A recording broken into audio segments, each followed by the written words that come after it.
Peace, everybody. I had everything on mute there. Sorry about that. Thanks for tuning in to the Truth Tuesday show with your host, Akiem L, here on Hindsight Radio, the information station changing the nation. Have a show lined up for you. We're going to talk about third-party debt collectors. I'm going to bring somebody in later on, if they get on, they're supposed to be on, and talk about suing these debt collectors. They actually have a lot of experience in doing it. But first I want to deal with what Les Brown was talking about, making a commitment to what you want, being precise, being definitive. Most of our issues come from not knowing what we want, or not defining ourselves and the things we want to happen in our life. You ask most people, "Oh, what do you want?" Well, I don't know. So that's what life is going to get you, and I don't know. And you'll keep seeing that every day until you define and until you become more specific on the things you desire, whatever that might be. Your consciousness is important. It's the most sacred thing that you have, your mind. This is why everyone is creating products, creating movies, music, items to capture the attention of your mind so that they can direct you in the path or to a situation to manipulate you into doing what they want you to do. So why not pay attention to your thoughts? Why not deliberately get up every day and speak what you want to happen that day? As I was in my studies today, honestly, I just started studying right before the show, and I came across, someone gave me a book a while ago called Daniel's Prophecy of the 70 Weeks, and I was reading that earlier today. But then it took me to the book of Daniel, and it took me to Daniel and the three Hebrew boys.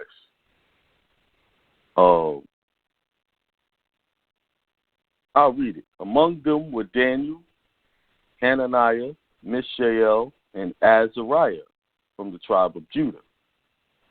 The palace master gave them other names. Daniel he called Belteshazzar.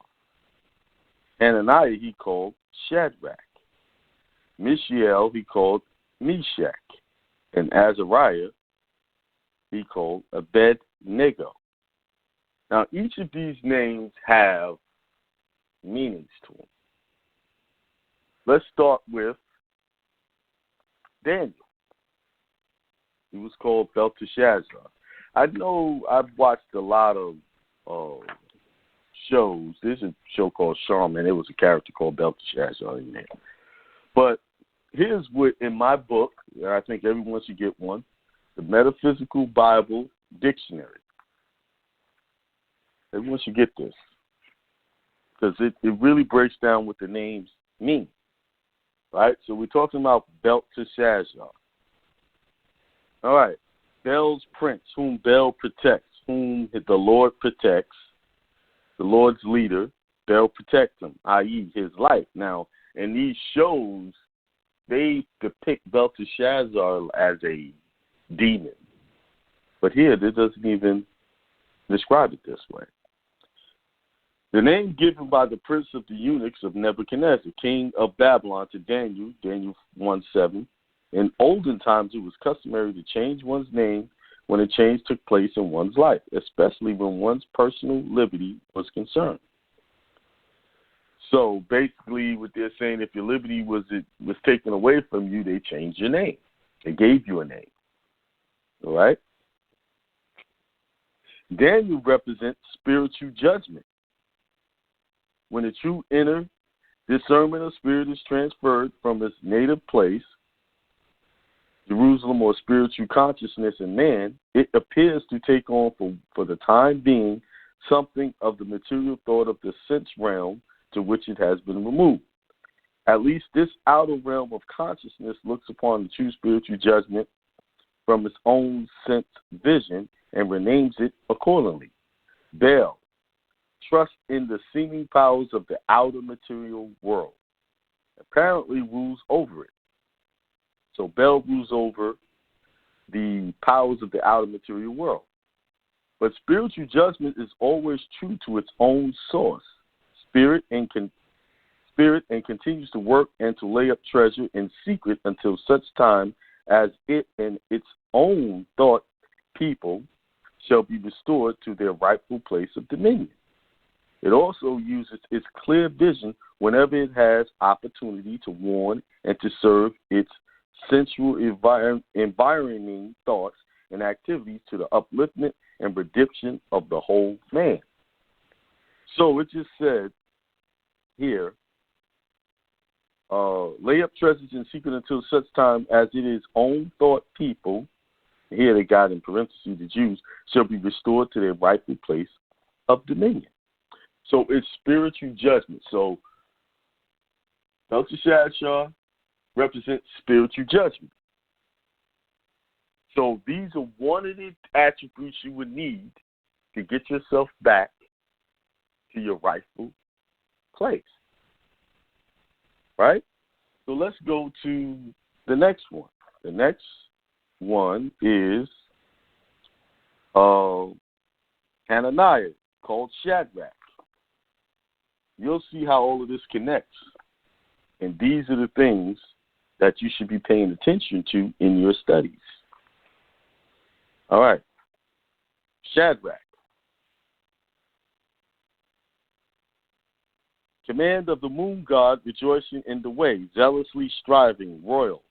Hananiah, one of Daniel's 3 captive Jewish friends, whose name was changed to Shadrach by the prince of the eunuchs of the king of Babylon. He was one of the 3 who were cast into fiery furnace and came out alive. It's a metaphysical meaning. Meekness. True understanding and power always give meekness to one's character. Royal signifies princely power and truth. It is true understanding in one that has command of the moon god or the reflected light of the intellect. Besides, Hananiah, the former name of Shadrach, signifies knowledge of Jehovah, the indwelling Christ, as love, mercy, goodness, and the channel of all power, wisdom, truth to manifest man, hence the true spirit of meekness, which causes its possessor to inherit the land. Are you seeing a common denominator here? Belteshazzar brings you back to your rightful position, right? Shadrach brings you back to inherit the land. The fiery furnace into which Shadrach, Meshach, and Abednego were cast is the testing that proves whether one will follow God or mammon. The golden image represents mammon. The fourth man in the fiery furnace is the consciousness of one's I am in its spiritual unity with God. So I just read 2 of them, and it's showing you everything that you do, you have to become conscious into spiritual unity in order to gain the true knowledge that you need to get back to your inheritance, into your land, to your rightful status. This is all talking about nationality right now through the Bible. Okay? Let's go to the next one. It was Shadrach. Mishael is called Meshach. So let's go to Meshach. Or Meshach. However you want to pronounce that. Meshach. Distinguished from Prince Prime Cause, which is not perceptible, meditative, conceptions, drawing out, deducting. Son of Japheth, in, am I reading the right one? Hang on. Yeah, I was reading the wrong one. I'm sorry. Because there's 2 of them here. Okay, Meshach is guest of the king, guest of Shah, guest of the mighty one, withdrawn from the temple, a name given to Mishael, one of Daniel's 3 companions, by the prince of the eunuchs in Babylon. Meshach was one of the three who was saved out of the fiery furnace. Metaphysical. Love. Love is the guest of the Mighty One that we all seek to entertain continuously throughout our being. The never-failing love of God. Love is the attracting power of the universe. It is that which draws to us all good. It is irresistible. So Meshach is love, and love attracts all good. So let me expand on that. So someone, something, situation is testing you in your patience and your ability to have compassion and love towards someone or a situation. But if you maintain, if you suffer through, and deny the urge to react and instead show love despite it's not being returned to you, it will eventually bring all good things to you. You just have to remain faithful, remain patient. It will bring it to you. It will even overcome the very individual that's coming against you. Although they will mock you sometimes, you have to overlook that and continuously show love. Speak love, exhibit love. And once again, through that attribute, through that action, you will get back to your original position.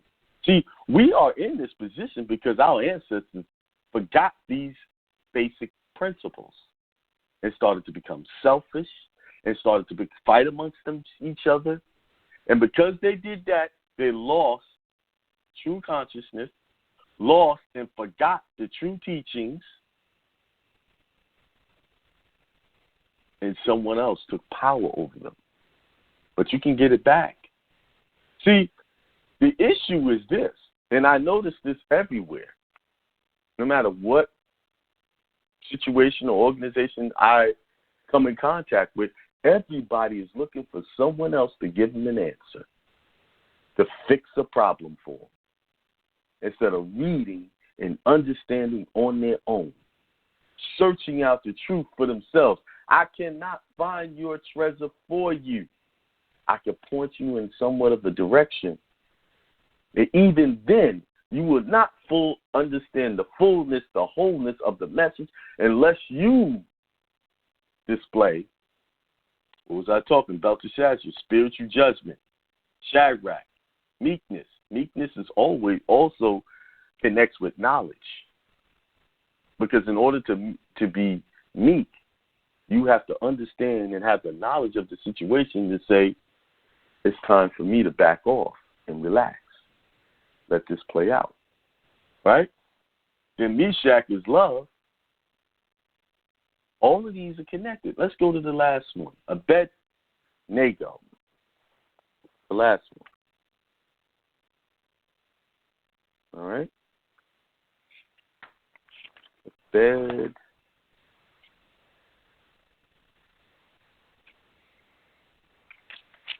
I thought I had the page bookmarked.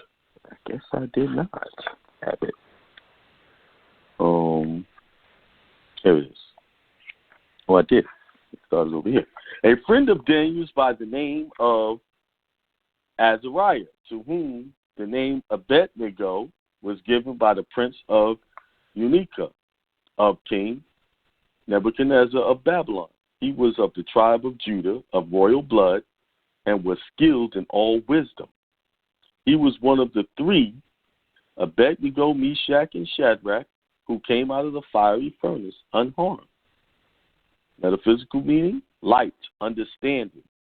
Nebo was a Babylonian Assyrian deity who represented the planet Mercury. Nebo was worshipped as the god of wisdom and was believed to be the scribe and interpreter of the gods. The name Nebo, according to the New International Encyclopedia, means announcer, proclaimer. So, Abednego is wisdom. And wisdom is proclaimed, right? So you need all of these characteristics. You need love, wisdom, knowledge, which is meekness at the same time, and spiritual judgment. Let me go back to spiritual judgment. When I started this journey of understanding the public versus private information, I was confronted with all kinds of ideas on how to proceed. And, of course, all of these ideas cost money, right? But I'd like to say, and I'm not bragging, I had spiritual judgment. I didn't fall into the pitfalls that a lot of us have done, spent $5,000, $10,000, $20,000 for a process that doesn't work. Now, I did spend money on different things, but most of the stuff that I did spend money on did work for me. Now, there was one thing in particular that I used that didn't work, and that was the discharge stuff. That didn't work for me, and I've been very clear on that. And I'll say it again, people have gotten in trouble legally doing that. Fortunately, I was protected, and I didn't get in trouble doing that. But it did cause me some problems. But as I moved on and I started to recognize and I started to use my spiritual judgment, I started to see inconsistencies. And that's why I started teaching and trying to close up some of these holes that was out there. There was a lot of them. Despite what people say, I go off evidence. Evidence is this. If people are doing something, a lot of people are doing the same thing and getting the same results, there's a problem with that process. There's an issue.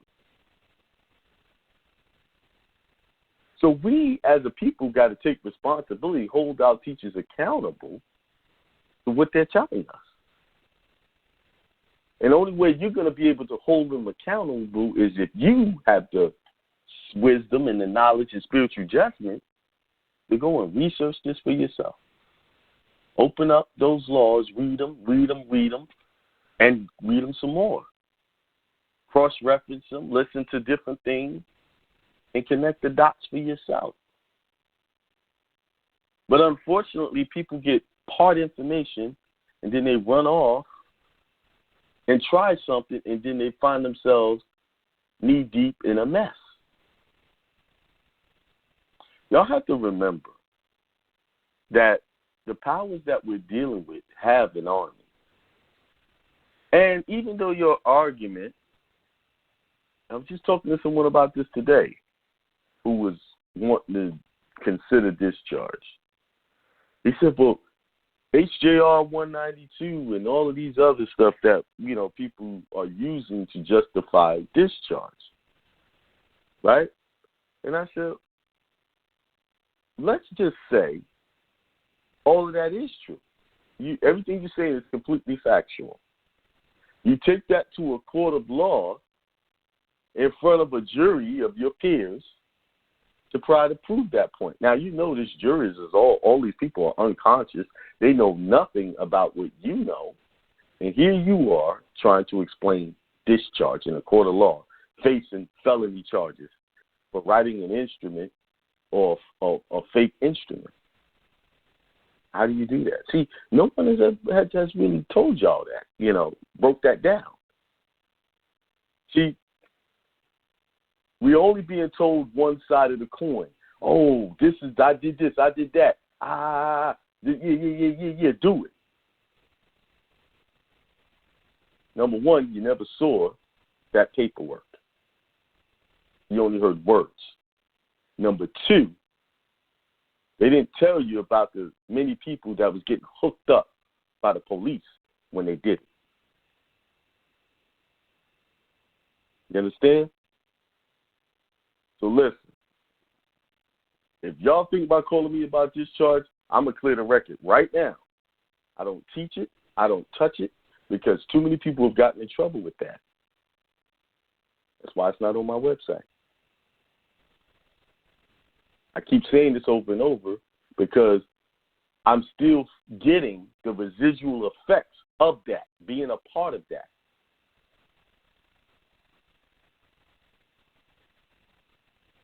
And once again, I'll apologize just for being associated with that. Yeah, I can give you all I can break out HJR 192 and then use that to position myself to convince you that it works. But that don't mean nothing if I'm not pulling out my paperwork and showing you that it does work. Now, if y'all really want to get back to your true selves, the true godlike states, because when you read all of these characters, they're all royal, from a royal bloodline. But because tribe of Judah fell in their actions, their God allowed them to go under Babylonian captivity under Nebuchadnezzar. And even though they was in captivity, they still held a high position because of the knowledge. I'll show you. Keep reading. This is starting at verses 8. But Daniel resolved that he would not defile himself with the royal rations of food and wine, and so asked the palace master to allow him not to defile himself. Now God allowed Daniel to receive favor and compassion from the palace master. Even though we are in captivity right now, you can still receive favor. You can still get divine guidance. See, the whole point of my speech is to look for divine guidance. That's the only way you're going to get freedom. All right? Now, Daniel received favor and compassion from the palace master. The palace master said to Daniel, I am afraid of my lord the king. He has appointed your food and your drink. If he should see you in poorer conditions than the other young men of your own age, you would endanger any head with the king. Then Daniel asked the guard whom the palace master had appointed over Daniel, Hananiah, Mishael, and Azariah. Please test your servants for 10 days. Let us be given vegetables and eat and water to drink. To eat and water to drink. You can then compare our appearance with the appearance of the young men who eat the royal rations, and deal with your servants according to what you observe. So he agreed to this proposal and tested them for 10 days. At the end of 10 days, it was observed that they appeared better and fatter than all the young men who had been eating the royal rations. So the guard continued to withdraw their royal rations and the wine they were to drink, and gave them vegetables. To these 4 young men, God gave knowledge and skill in every aspect of literature and wisdom. Daniel also had insight into all visions and dreams. So basically, they didn't defile themselves with the food of the Babylonians. And of course, they ate clean food, right? Which is very hard for us to get these days, but we should be striving to do that. And then once they did that, once they got their consciousness and their mind aligned with their eating habits, God gave them knowledge and skill in every aspect of literature and wisdom. Daniel also had insight to all visions and dreams. If y'all really want to get to this higher consciousness, higher knowledge, because I know some of y'all don't believe that that's possible. But trust me, it is possible. I'm a witness to it. It is. Once you make a commitment to say you want the truth will present itself. It's not going to come from some one person. It's going to come directly to you. Honestly, you don't need me to show you the answers to this nationality. You really don't. The only reason why you need me, because a lot of your minds is too clouded to see it clearly. And even when I break it down in the plainest English that I can give you, or language that I can give you, people still are confused. And I understand why. Because we're polluted with other people's information. We're polluted with the idea that we need someone else to hold our hand and tell us what to do. You understand? So we got to start studying. We have to start. We won't get hooked up into these legal issues, unnecessary legal issues, if we're using spiritual judgment. We're using spiritual wisdom. We're using love and spirituality, compassion and understanding. If we use it, we won't be, those things won't even come our way. Now, will we be tested? Of course. A lot of those tests will be fake, illusions. And the only way they'll work is if you get caught up in it. Now, to sum it all up, all of them had to have the power, all of these attributes, in order to face one of their biggest tests. And what was that test? Here we go. Chapter 3 of Daniel. King Nebuchadnezzar made a golden statue which height was 60 cubits and whose width was 6 cubits. He set it up on the plain of Dura in the province of Babylon. This King Nebuchadnezzar sent for the satraps, the prefects, the governors, the counselors, the treasurers, the justices, the magistrates, and all the officials in the provinces to assemble and come to the dedication of the statue and King Nebuchadnezzar had set up. So the satraps, the prefects, and the governors, the counselors, the treasurers, the justices, the magistrates, and all the officials of the provinces assembled for the dedication of the statue that King Nebuchadnezzar had set up. When they were standing before the statue that Nebuchadnezzar had set up, the herald proclaimed aloud, "You are commanded, O peoples, nations, and languages, that when you hear the sound of the horn, pipe, lyre, trigon, harp, drum, an entire musical ensemble, you are to fall down and worship the golden statue that King Nebuchadnezzar had set up." Now, before I read on, what did this statue represent? It was a golden statue, right? The other name was called Mammon. What is Mammon? What is it? You guys have been confronted with this on a daily basis on Facebook, Instagram, and all these TV everywhere. It's been right in front of you. Mammon, y'all been looking at Mammon all day long. I'm about to break it down. Who is it? Who is this Mammon? All right, Mammon. Find it. Oh, I'm looking in my dictionary, not my metaphysical dictionary. I'm looking in the regular dictionary. My bad. Yo, why can't I find this Mammon? Mammon. I know some of y'all, I want to hear about my case. I know. Hey, you wouldn't have the case if you was along these lines. You wouldn't have no case. Mammon. Y'all ready? You want to hear it? Treasure, wealth, riches, props, stay, support. The latter was derived from the sense of that which is of temporary and outer help only. The idea of treasure comes from that which is stored underground, hidden away, hoarded, that which is not placed in circulation but is restricted in its use. Mammon refers to the outer riches and also to anything of the outer, formative world that one's affections desire to gather to him and to hoard or treasure. Jesus used this word in Luke 16:9, 11, and 13, and Matthew 6:24. The metaphysical meaning, the material or worldly thought and belief regarding riches, money, possessions, and wealth, compared with the true inner riches of the mind, the understanding and the realization of the spiritual substance, life, and ill intelligence that lie back of every outer manifestation. So Mammon represents the flashy, the carnal, the lower levels of riches pertain to riches.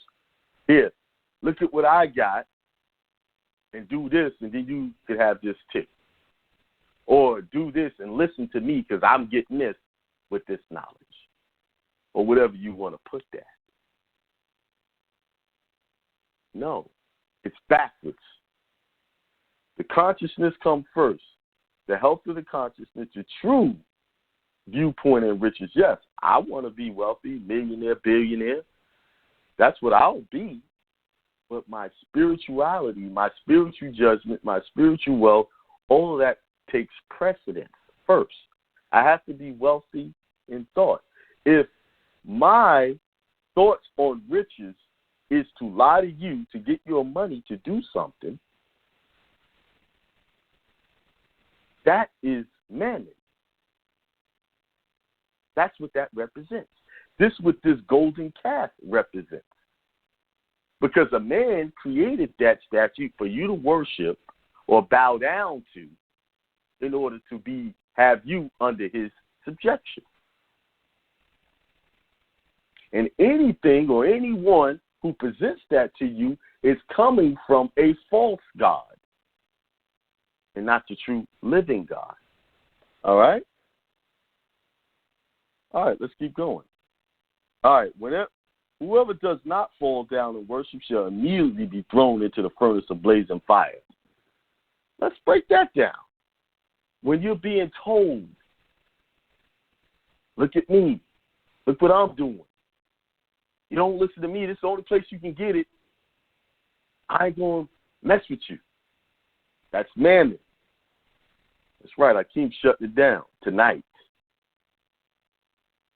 All right? Therefore, as soon as all the peoples heard the sound of the horn, pipe, lyre, trigon, harp, drum, an entire musical ensemble, all the peoples, nations, and languages fell down and worshipped the golden statue that King Nebuchadnezzar had set up. Accordingly, at this time, certain Chaldeans came forward and denounced the Jews. They said to King Nebuchadnezzar, "O king, live forever. You, O king, have made a decree," so they're snitching, "that everyone who hears the sound of the horn, pipe, lyre, trigon, harp, drum, an entire musical ensemble shall fall down and worship the golden statue." Yeah. Snitches. Like, for instance, and I have to be direct, when you come to my seminar and tell people what I say, and you run back and tell other people, you're snitching. You're being lowly in heart. You're not using spiritual judgment. You're being fake.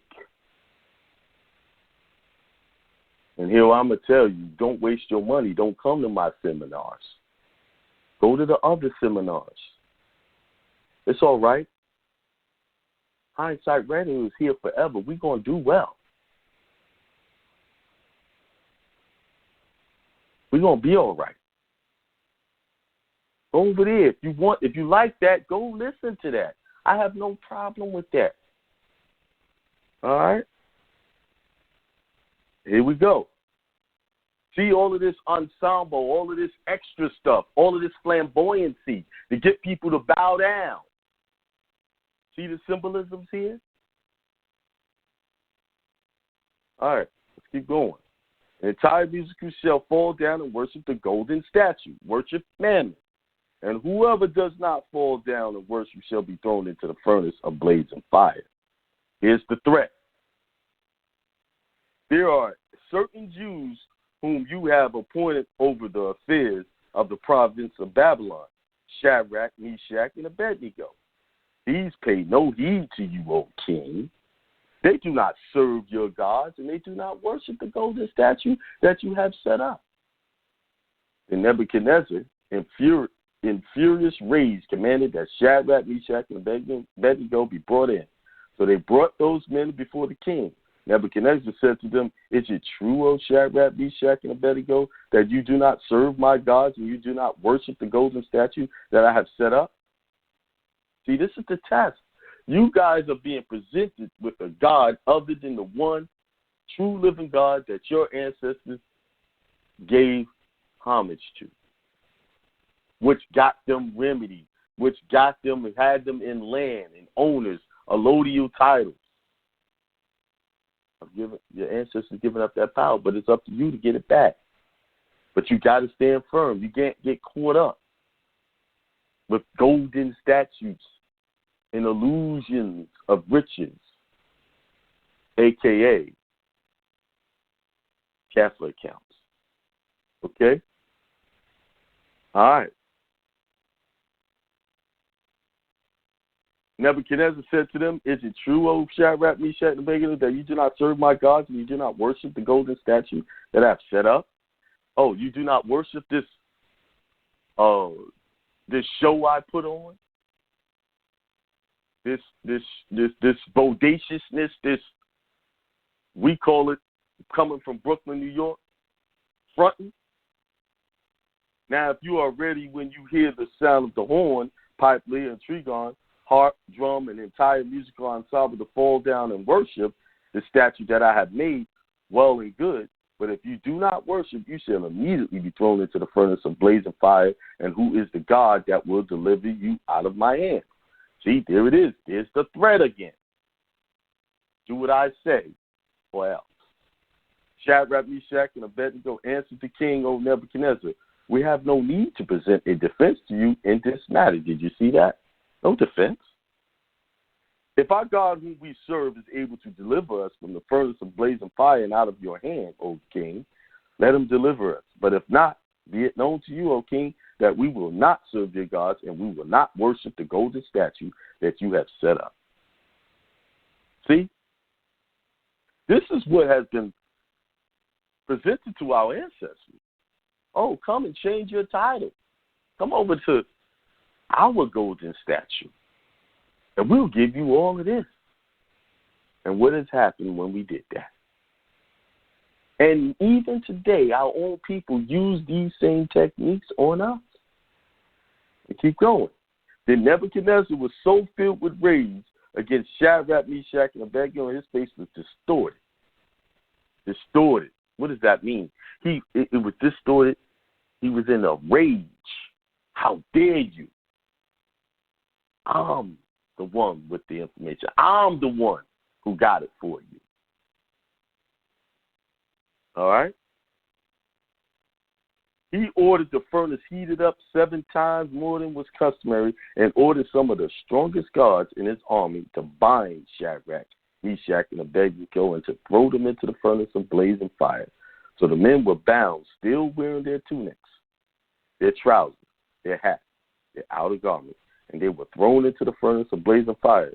Because the king's command was urgent and the furnace was so overheated, the raging flames killed the men who lifted Shadrach, Meshach, and Abednego. But the 3 men, Shadrach, Meshach, and Abednego, fell down bound into the furnace of blazing fire. And King Nebuchadnezzar was astonished and rose up quickly. He said to his counselors, "Was it not 3 men that we threw bound into the fire?" They answered the king, "True, O king." He replied, "But I see 4 men bound, walking in the middle of the fire, and they were not hurt. And the 4th has the appearance of God." Nebuchadnezzar then approached the door of the furnace of blazing fire and said, "Shadrach, Meshach, and Abednego, servants of the Most High, come out, come here." So Shadrach, Meshach, and Abednego came out from the fire, and the satraps, the prefects, the governors, and the king's counselors gathered together and saw that the fire had not had any power over the bodies of those men. The hair of their heads were not singed, their tunics were not harmed, and not even the smell of fire came from them. Nebuchadnezzar said, "Blessed be the God of Shadrach, Meshach, and Abednego, who has sent his angel and delivered his servants who trusted in him. They disobeyed the king's command and yielded upon their bodies rather than serve and worship any god except their own God. Therefore I make a decree. Any people, nation, or language that utters blasphemy against the God of Shadrach, Meshach, and Abednego shall be torn limb from limb and their houses laid in ruins. But there is no other God who is able to deliver in this way." And the king promoted Shadrach, Meshach, and Abednego in the province of Babylon. So in order to get back your inheritance, get back your true knowledge, you got to display love, wisdom, knowledge, along with meekness and spiritual judgment. the only way. There's no other way to it. Any underhanded things you're doing to try to get whatever, it's short-lived. This is the only way we're going to get back. Number one, fix your thoughts. Tune into things that are positive consistently. I know that's difficult, especially if you live with other people that have other ideas of what they want to do. Go into isolation. You have to protect your thoughts at all costs. And don't get caught up by the flashiness of mammon. All right, it is 8:03. Wow, 45 minutes with that. I didn't realize that. You know, to tell you the truth, I just wanted to break down, but the flow came. I'm not sure if you have a question, press the 1 button, because once I'm done with all the callers, I will get off. Let me go to whoever's supposed to be on. I'm not sure if he's on yet. Let me take a little break, and I'll be right back.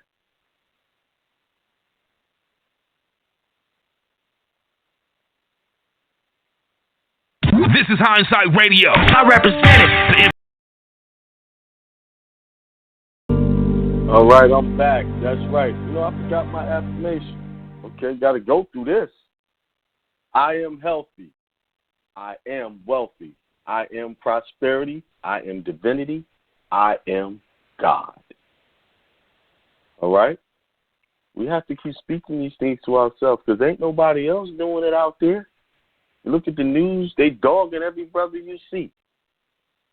They plastered his face. He could steal a piece of candy. He'd be all over the news. So we got to upbuild each other. There's no time for tearing each other down. And if you're participating in these types of behaviors, then you are a person who tears people down or enjoys hearing it at least. Is that what you want your legacy to be? That's what you want to be a part of? I mean, it's your choice. But my choice is to build the brothers up. You know? Our brothers out there are really dealing with some stuff. Hurting. Because really, when you look at the melanated brother, you really don't have any place to release his feelings. Because he releases feelings to his woman, they look at that as weak. You know, the immature woman would look at that as a weakness. Unfortunately, there's not many of our females that support a brother who wants to share his feelings. They call it whining sometimes. When all he's doing is letting steam off. Just talking about what's going on. People don't have a tolerance for our heavy voice, our deep voices, talking about our issues. It bothers them. And then, you know, as brothers, y'all can relate. You've done it a few times. And you know, well, why are you complaining? And it's not a complaint. It's just telling a story that you can't tell nowhere else. Yes, you're supposed to be positive into our situation, but sometimes you got to talk things out. And who are you going to talk them out to if you can't talk to your woman, your mama, you know, you can't, no one else. And shoot, you know, tell your homeboy he's going to use it against you later on. Nobody got any real loyalty towards each other. You know? They're only loyal as long as they're benefiting from you. As soon as they don't benefit from you, your name ain't shit to them. You become garbage. So that tells you how they really felt about you the whole time. And it's up to you to be mature enough, to be big enough to just look over that. Fly right over that. See, God stay above it all and look down and see things. You don't have to that's the way they doing? I'm going over here. All right. My guest is on, Omar. He's been kicking these third-party debt collectors in the nuts, in the teeth, in the ass, everything. He got it. Helping, you know, he got it going on when it comes to that. Now, let me get him in here. Peace, man. Peace to the God. What's going on, King? Oh, nothing. Not much. Riding through Everything's Tennessee. good. First, before we get into it, the rules of the show is you have to tell me what's going on good in your life first. About your family, yourself, whatever, you know.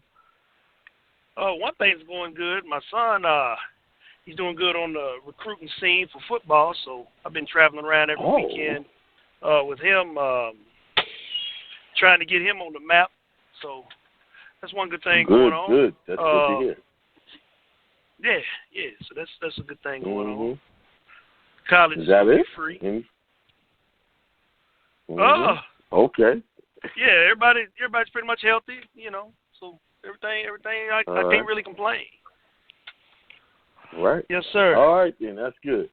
All right, so we talking about these third-party debt collectors. You had some stuff to share on that, your experiences with it.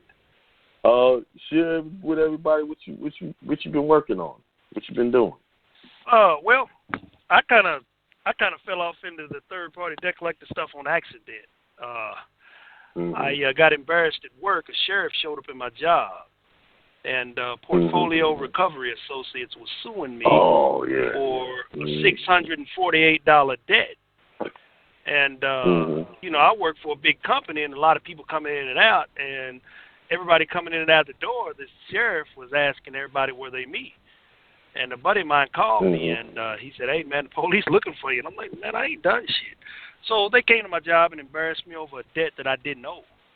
So I called this attorney and went and met with him, and he started laughing. And he kind of hit me to the game of what's going on with these debt collectors. So he fought the lawsuit for me and never showed up at court, never went to court. And but he wouldn't tell me what he did, so I went down to the courthouse and got all the paperwork and everything that he filed, and I just studied it myself and learned how to beat these suckers. It's really easy. These attorneys aren't smart at all, and you and you know, and your past co-hosts have told us that all along. And you know, nobody that's listening to you or this show for any amount of time should ever get beaten by a debt collector, ever. Right. You know? So, that's right. You know, I just always remember the mantra: deny, deny, deny. Yep. And you deny everything, and you know, one mistake I think a lot of people make, because I was at the courthouse today getting some. I helped a girl. She was getting sued by a debt collector, so I went down there to get a copy of the paperwork that they filed. And while I was sitting there, the clerk had another lawsuit, and I looked down and it was Portfolio Recovery Associates. And I guarantee the person that they were suing was not even going to answer the lawsuit. And so they were going to get an easy win. I couldn't see the last name. If I could have saw the last name, I'd have wrote their name down and tried some kind of way to find them and contact them and tell them I could help them with it. You know. And like I've helped about 12 people so far beat third-party debt collector lawsuits, and nobody's ever gone to court. And it's simple. So, now, what's the method that you use that's been working? Like, exactly, like, a lot of people would say, you know, just deny the debt, like you said, deny it. But there's one specific strategy that you mentioned to me that works better than that. What you mean to when you get sued? Yeah, when they're suing you. Or when they're suing you? Well, you have to answer the lawsuit. You know, like you always say, you have to know the rules of court. You have to know, you know, how much time you have to answer the lawsuit. But you have to answer it point for point. And, you know, it basically everything they say, you have to rebut it. Right. And get it turned that's the standard. Right. Exactly. Yeah, remember, a debt collector does not have the history of the debt. They have a summary. Like, usually it's just one page saying the last bill or something saying how much you owe. So they can't prove that debt from the beginning. You see what I'm saying? Right. And so and another trick that this attorney told me was, you know, when you send in, you know, say you do a debt validation letter, and they always send back a photocopy. You send it certified mail where they got to sign for it, that they received your letter. And then they send you a photocopy of, say, 2 or 3 old bills in the mail. Guess what? They didn't validate the debt. Because if you sue them and you take them to court, can they prove that they sent you debt? They sent you validation? They can't, because they sent it regular mail. And even if they did send it certified, those photocopies mean nothing. Absolutely nothing. You've never seen those papers, those documents, or anything. That's all you have to do is deny everything, and their case is No, they didn't validate the debt. And I think people get caught up with that. Well, they sent me this back. No, they didn't send you anything back. First of all, it's never what you put in the letter that they send you. They send you just that, whatever that crap they send you, but it's not what you asked for. So they didn't validate the debt. I always have to get people to understand that. Like when I was getting rid of those student loans, they would send back promissory notes, regular mail, like you said, and they kept doing that until finally they went away. But that's not validating the debt just because they mailed you something that appears to be an account in your name. That's not validating. Right. First of all, validating the debt is someone who swears that all of that information is true and correct, with their information on it, that they would be willing to testify in the court of law about that debt. Go ahead. I'm sorry. Yep. And the most important thing when dealing with these debt collectors that people, most people that help people fix their credit, they don't tell you this.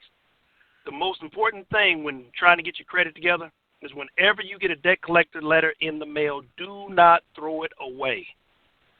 Ever. Right. Keep it. When it says you have 30 days to respond, you have 30 days to respond. If you respond within 30 days with a debt validation letter, they will not put it on your credit report. Because I can help you clean your credit report all day.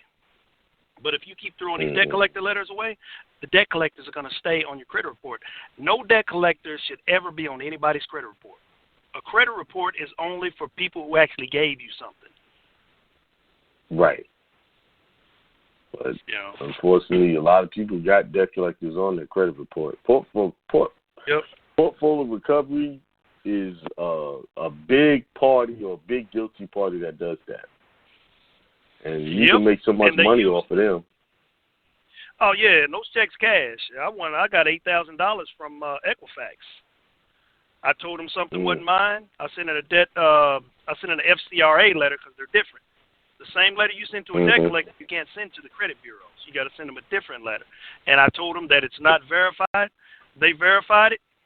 And this little attorney that helped me when I first started, he filed a lawsuit, and they had to pay me $8,000 because they don't verify anything.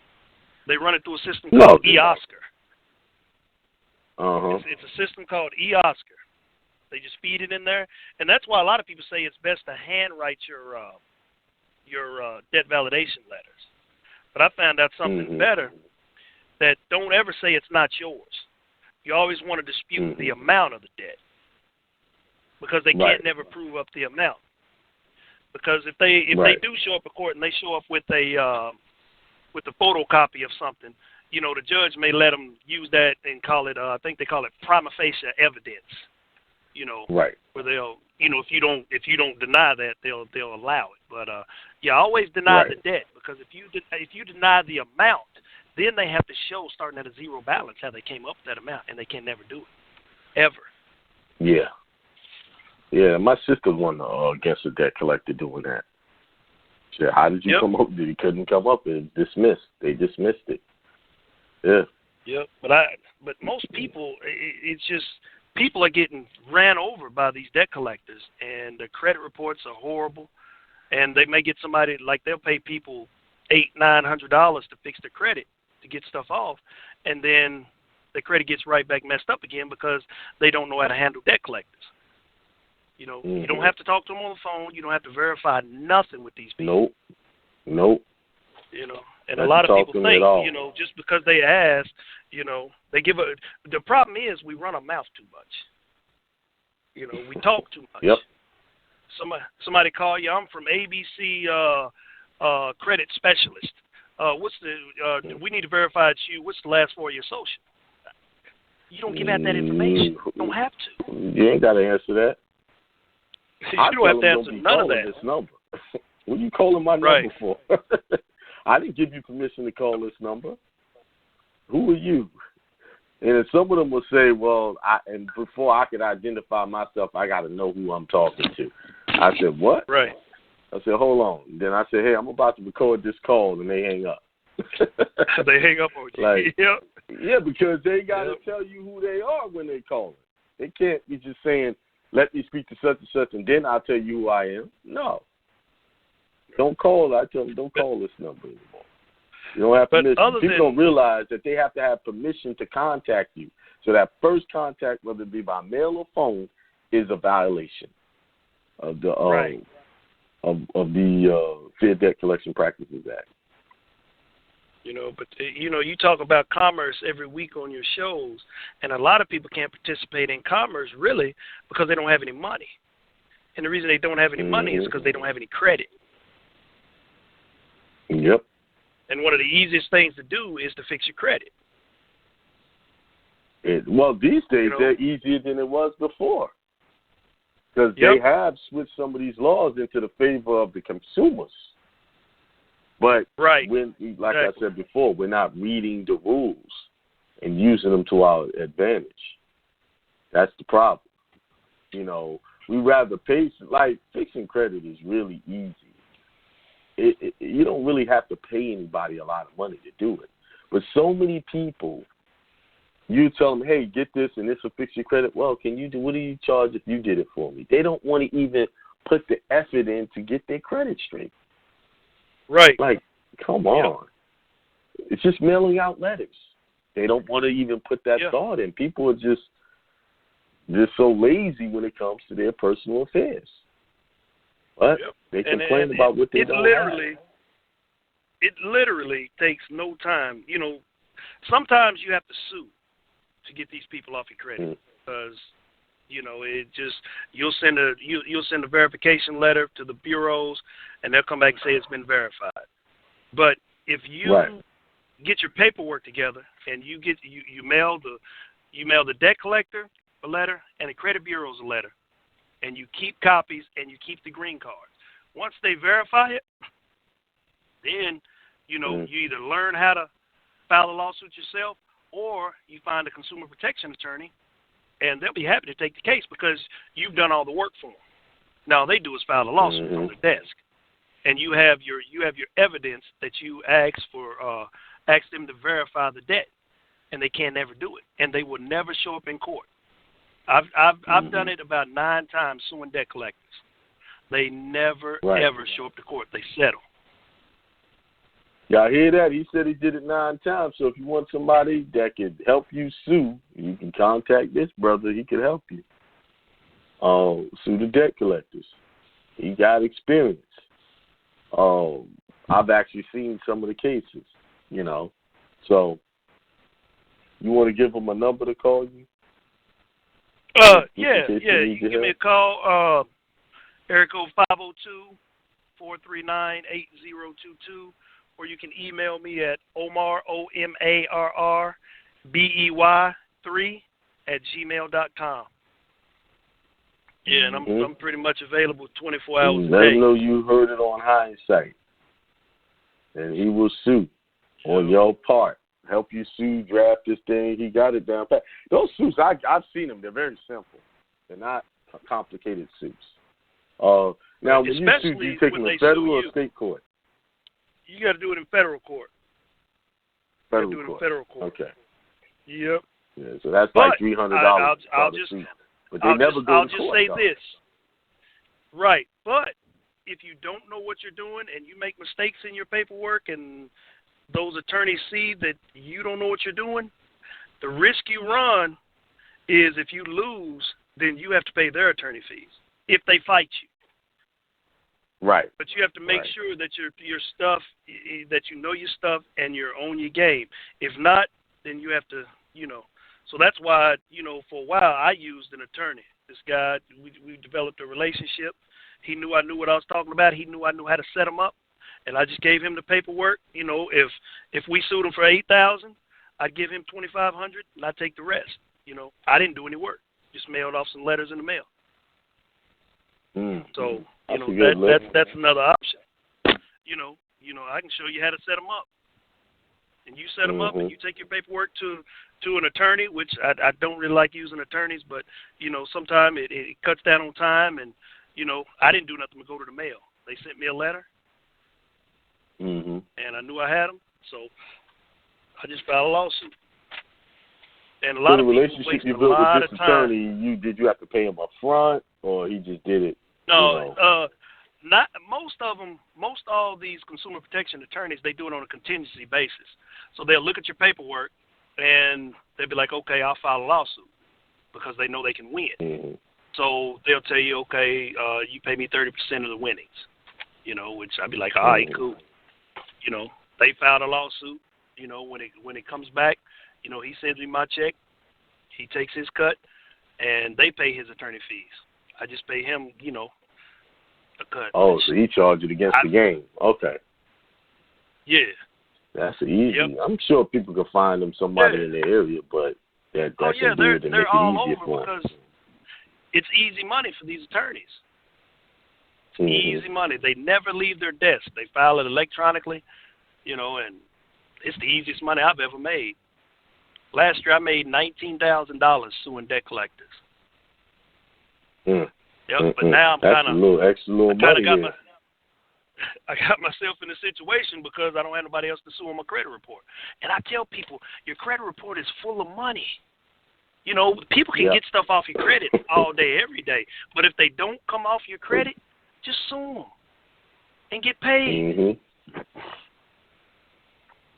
It's easy money. And believe me, once they get it, I'm going to tell you how funny it is. Once they file a lawsuit, these debt collectors, they want to come off your credit that day.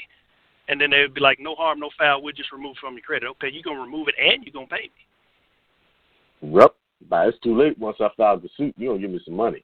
Exactly. Yeah, you're going to give me some money. Right. Too late. Once I, and they try that every time. I'm going to tell you what happened when I sued Equifax. Equifax wouldn't even give me, they wouldn't even touch my file for a long time. I didn't have anything on my credit for Equifax. I didn't have no score. I didn't have nothing. And then I had to go back to the attorney I used, and he sent him a letter, and, you know, they gave me my stuff back, you know. Yeah, they played those little dirty games. Yep. All right. But you ever heard anybody using the UCC 11 process to clear their credit? I've heard that a long time ago. People were using that. When Dwight was with us, he was telling people to use that. Yeah, I used that and got my mortgage. I've seen that people be successful doing it, though. Yeah, but the thing you got to be careful with that is that you may they may take off everything on your credit report. Right. But I got my mortgage taken off. Take the good stuff with the bad off. Yep. My mortgage and student loans came right off my credit report, and they can't go back on there. They have to give you 5 days. They have to give you a notice within 5 days before they put it back on there, on your credit report. A lot of people don't know that. And they can be sued if they put stuff back on your credit report without giving you notice. Right. Yeah, some people had it worked, some people it didn't work. That they're using it. Because I guess a lot of people are doing it at the same time. They really didn't. You know, they just caught on to it. So you had to evolve in your techniques, you know? Yeah, like that 609 letter that people were using, you know, and 99% of the people didn't even read Section 609. It didn't even say what the letter says. But it was working. I know. I caught that. I learned that don't say what it's supposed to say. They don't even read like that. I actually took that and tweaked it and changed it around to make it work because it didn't. That 609 process was so. That's what I was talking about. People just get stuff and they hear, well, I did this, and they do it, but don't read the rules. That 609 does not say what that's saying. You know, that's another example of how people put stuff out there, and it's not even doing or saying what they claim it says. Right. Yeah. But before anybody works on their credit or tries to get their credit fixed, just always remember you have to respond to these debt collector letters. You have to. If not, you're just pissing in the wind, clearing your credit, because these debt collectors are going to get right back on your credit. You're pissing in the wind if you don't respond to these letters. Starting today, stop throwing these letters away. You're throwing money away. Keep them, because that's evidence to sue them.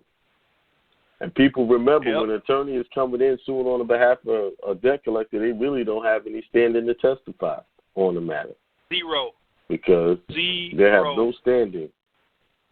It's called hearsay. Yep. It's not evidence. And then every affidavit that I have seen, like when I help people with their lawsuits when they're getting sued, every affidavit is bogus because they'll be suing on behalf of Lowe's, a credit card somebody had for Lowe's. But they'll have somebody do an affidavit from the debt collector's office swearing to the account that belongs to Lowe's. They don't have first-hand knowledge. So those affidavits that they put in, you can blow those out of the water. Simple. You know? Like, I don't work for McDonald's. Hey, they want your contact information again. Omar. All right. Phone number 502-439-8022. Email Omar, OMARR, BEY3 @gmail.com. Yep. What was that email again, Omar? OMARR, BEY3 @gmail.com. All right. There it is. Hey, Akiem, I'm going to mute out for about 10 minutes. All right, guys here. I'm going to get somebody else. Switch out. And then Good for information. Okay, I'm going to mute out real quick. Okay. All right. Okay. All right, let's go to a caller while he's muting out. Somebody's asking me to leave it. I think so. 630-918. 630-918. I don't remember, but 630-918. Oh, moving on.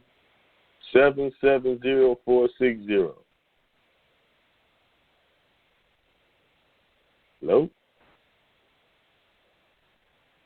What's going on with the phone lines? That's two people, two down, two in a row.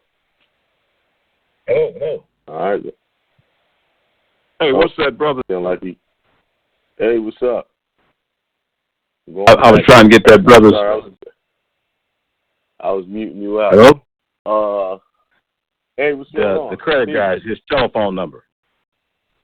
Yeah, 502-439-8022. He sues people. He helps people sue those debt collectors. Right. Okay, good. That's good. Hey, appreciate it. All right, that was all you needed? All right. I had a question, but that it? You can't ask me a question without talking something positive that's happened in your life. That's the rules on my show. Oh, I had a question, but I'm gonna call this guy. I'll get back to you. Okay, so you had nothing to say about your life positive? Oh, everything's going wonderful, man. You know, business is great, family's in good health. I'll be running from talking good about yourself. Man. No, I caught the tail end of what you were saying. No, everything is great. Everything's been wonderful. Everything's moving great. I spoke to you earlier. You gave me some good information, so everything's positive. Okay, good. All right. That's good to hear. All right. Yeah. Let's go back to the 630. Maybe they woke up. 630-918. Nope. Didn't wake up. All right, let's go to 240-348. Peace, King. Peace. What's going on? What is going on with you? How's life treating you? How are you treating life? Life good. Life's good, you know. Like life. I mean, long as we get another shot at it every day, I feel like it's good. You know. That's good. That's all you want is another shot. That's it. Well, okay. I mean, every day, like I look at it like every day, like you getting an opportunity to, you know, make happen what you want, like all your visions, everything that you want to do. You got an opportunity to just make it happen and bring it to life. You know what I'm saying? Okay. So what do you like, want to make to life every, on a daily basis? What was your idea today to bring to life? What was that?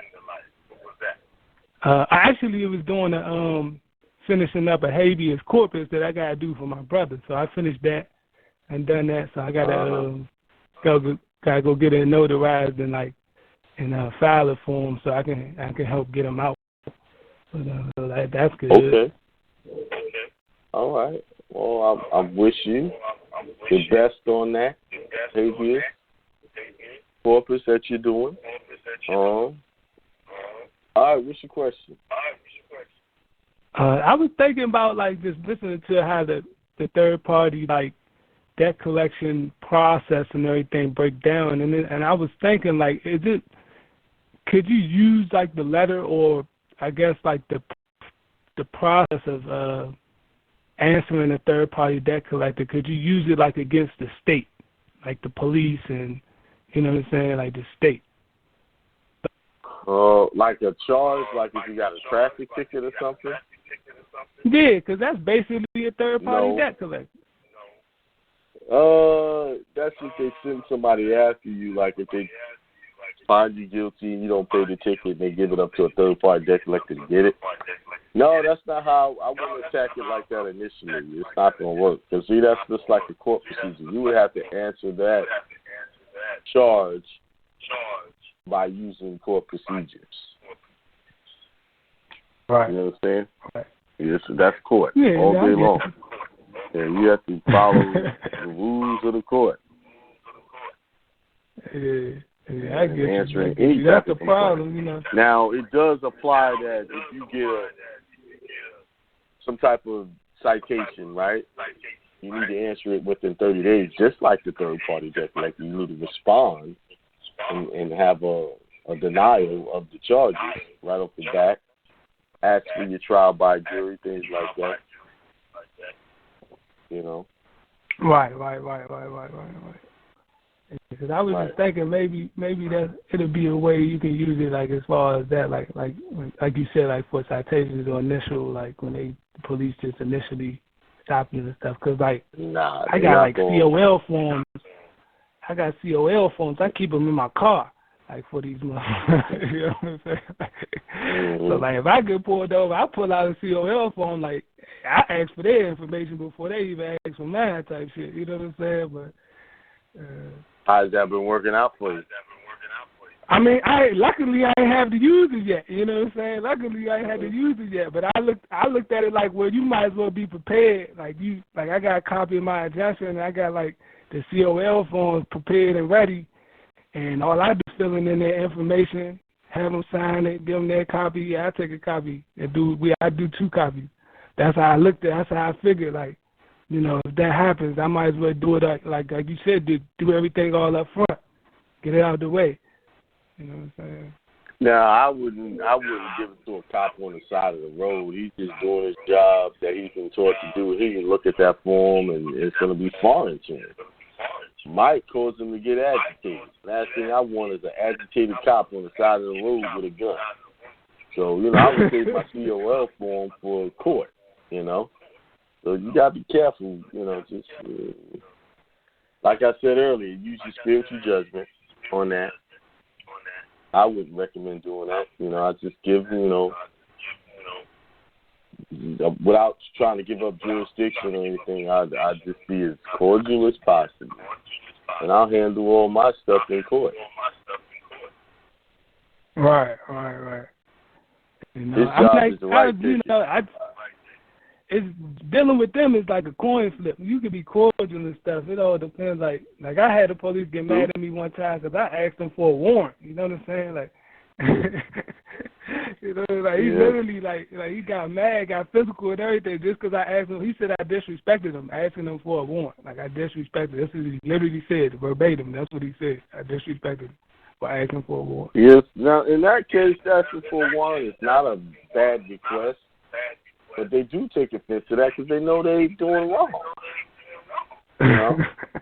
They want to exert their authority, but, you know, he don't give it to you, I ain't going to force you to give it to me, you know. All right. But, or try to just talk him into it. Hey, move on, go to court, and I fight it that way. Yeah.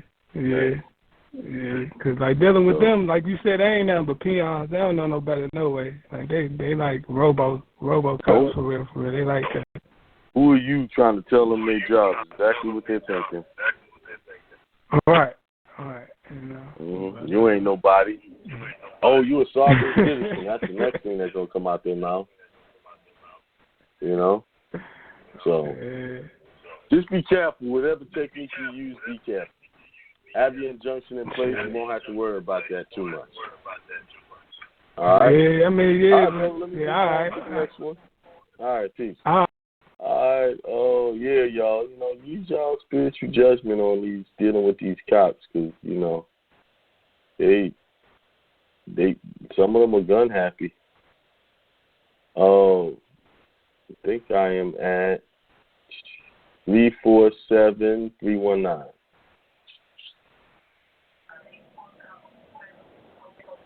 Three 347-319. Hello. Can they hear me? They be sleeping on the line. All right, 904-397. Peace to the gods. Peace to the God. What's going on, brother? How you doing? I'm all right, man. Yo, I've been listening to your show for a long time. You know, I just wanted to comment on the I just wanted to comment on the third-party debt collector, and even if it's the original creditor. On that, you got to give me something positive going on in your life. Correct. Yes, my fault. All right. So, my life is wonderful. Ancestors has been blessing me, and they've been blessing y'all to bless me too, man. I've been getting a lot of knowledge, a lot of information. That. Good. And for real, I've been getting a lot of remedy. I like to hear that. So that's good, man. Peace and blessings to you and your family too, man. I thank you. Thank you. I really thank you. You. I really thank you. All right, brother. So what's your question about the third-party debt collectors?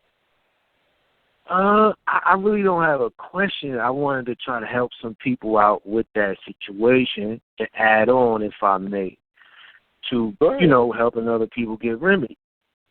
So what I do, when I help people, I do this for commerce. I do credit restoration. So what I do is I do the... Huh? Oh. So I do the notary protest process using UCC 9-. Right. I do the UCC 9-210 request regarding a statement of account. Now, with that process, you asking them for their actual accounting that they've done on your account. What did they file with the IRS? They're never going to send you that because, as we all know, for the listeners that's been listening for a while, they never loaned you anything. You know, so they're never going to send you their profit and loss statement that they filed with the IRS, proving that you owe them anything or that they even loaned you anything. So when you do the notary protest, the first round, you're going to do 14 business days. That's what the UCC 9-210 law says that you have to. I mean, the code says that you have to do, give them 14 business days. The second round, you give them 3 business days. Third round is the default. You put them in default, and you make copies of all that, and you send it to the credit bureaus, credit bureaus got to take it off.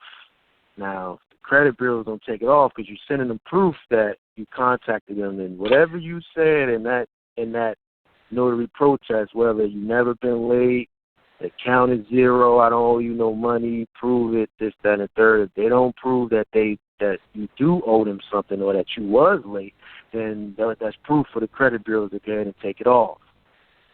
You know, credit bureaus sometimes, they make money off reporting stuff on you, whether negative or positive.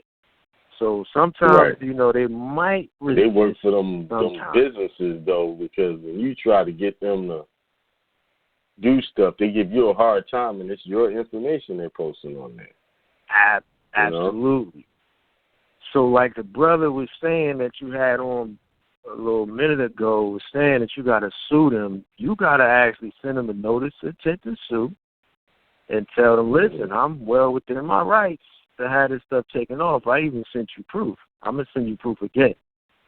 And if you don't do what you're supposed to do, I'm going to sue you. And you have to file a suit. And what the brother was saying that you just had on is accurate. You sue them, and it's case law behind that. Like, there's so many cases where people sue the credit bureaus and, you know, stuff come off. But people be scared, as we all know. They be scared. When you hear a lawsuit, they're like, oh, man, I got to spend so much notes, and it's going to take so long. No, you got to sue them, and these credit bureaus will call you bluff. Yes. They'll call you bluff. You You're exactly gotta sue them. Hey, can I add one more thing, Akiem? Yeah, go ahead. Can I add? Yeah, as far as like with debt collectors, sometimes you'll get a letter from an attorney. Yeah. And treat him like he's the bottom of your shoe. If you get a letter from an attorney about a debt, because he is nothing but a debt collector. You treat him the same way you treat portfolio recovery. They just use their letterhead, you know, saying they're an attorney to try to scare you into paying or making some arrangement. Yeah. Right. Hey, they like Akiem, their checks cash too.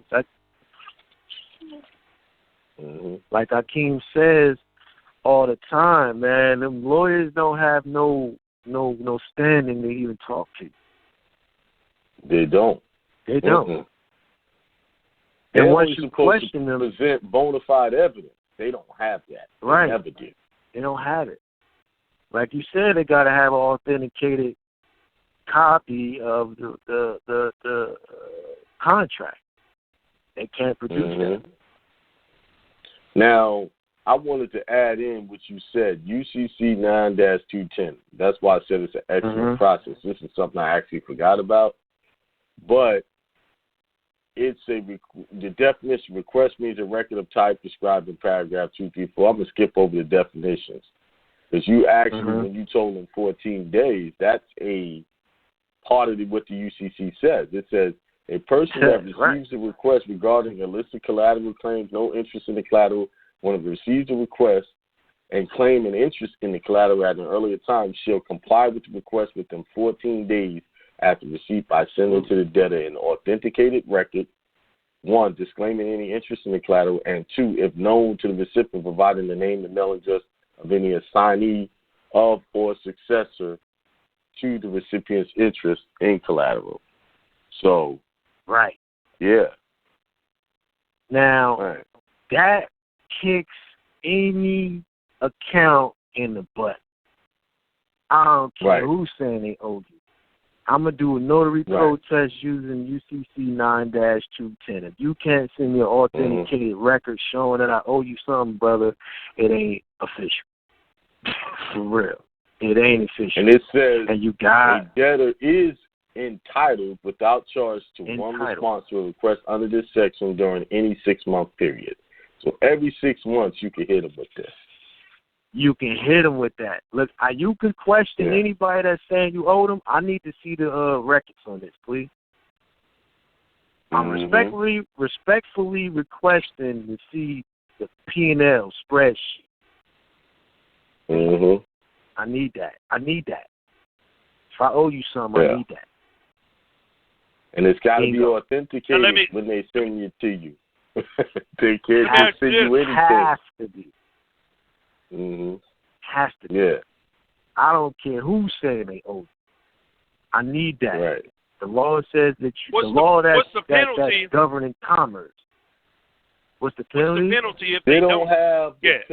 They don't have a penalty here for it that I can see.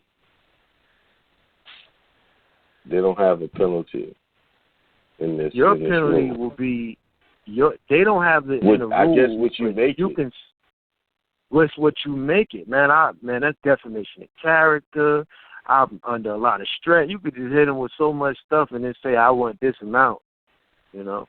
Well, let me ask you this, brother. Have you thought about merging some of that language into the language in these FDCPA letters? Because that's where your monetary remedy is in the FDCPA. Yeah, because so they got the amounts there.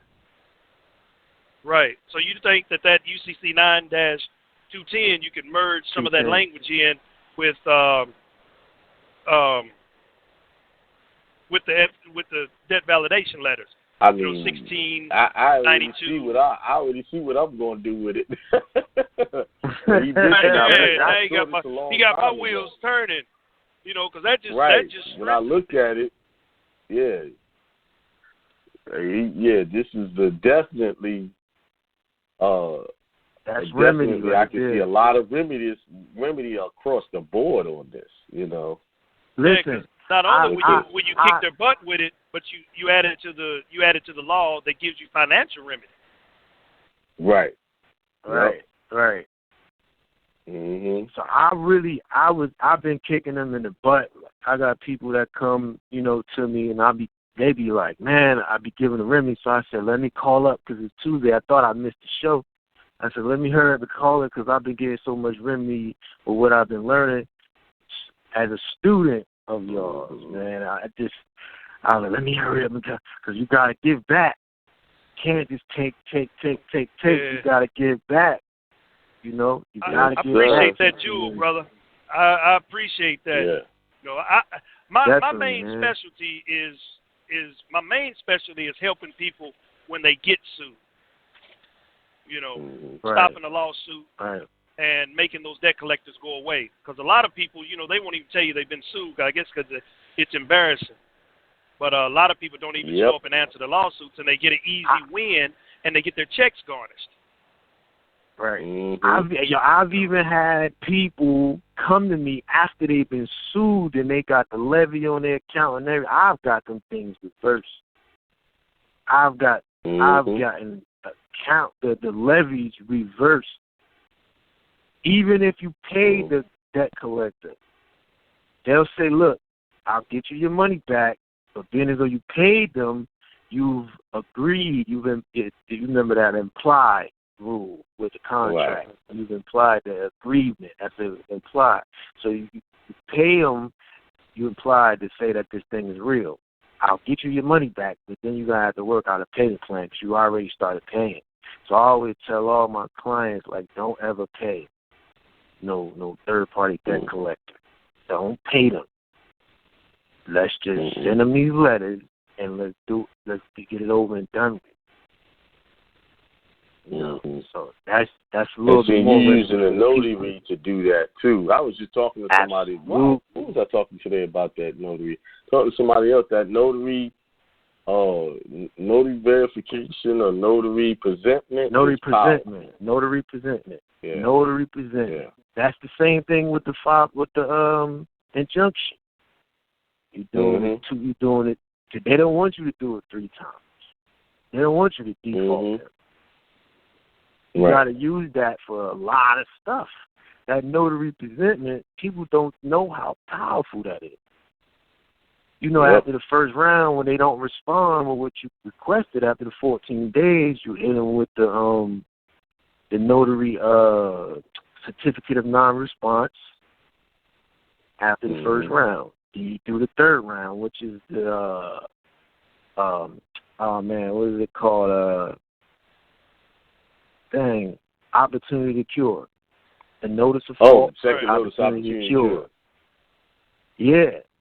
Uh-huh. Notice hey, of fault brother, with opportunity to cure. Do you put language Do you put language in your notary presentment denying the debt? Denying the debt? Do you do that? No, I tell them what it is. I tell them this is zero. The balance is zero. I never was late. You're telling the truth. The balance is zero, right, and the account was never late. You got to send me an authenticated record showing that the account has a balance and I was late, or whatever. It was charged or whatever. No, you got to send me an authenticated. What I'm saying is, if a debt collector, if you send that to a debt collector, if you say the account was zero and you were never late, are you implying that the debt belongs to you? You have to deny that debt. If it's a if it's a debt collector, I'm saying I never owed you from the get go. Show me your P&L. Right. Okay. All right. Yeah, it's a difference. I'm glad you said that. Yeah. That we clarified that. If it's a debt collector, you're gonna tell them I don't even have no business with you. Show me your P&L spreadsheet. Show me your accounting statement. Show it to me. Mm-hmm. If it's a original creditor, all they got is paper. They got paper. Yeah, all they got is paper. Yeah. They don't have that. Yeah. So they have that debt knocks paper them that out they the buy.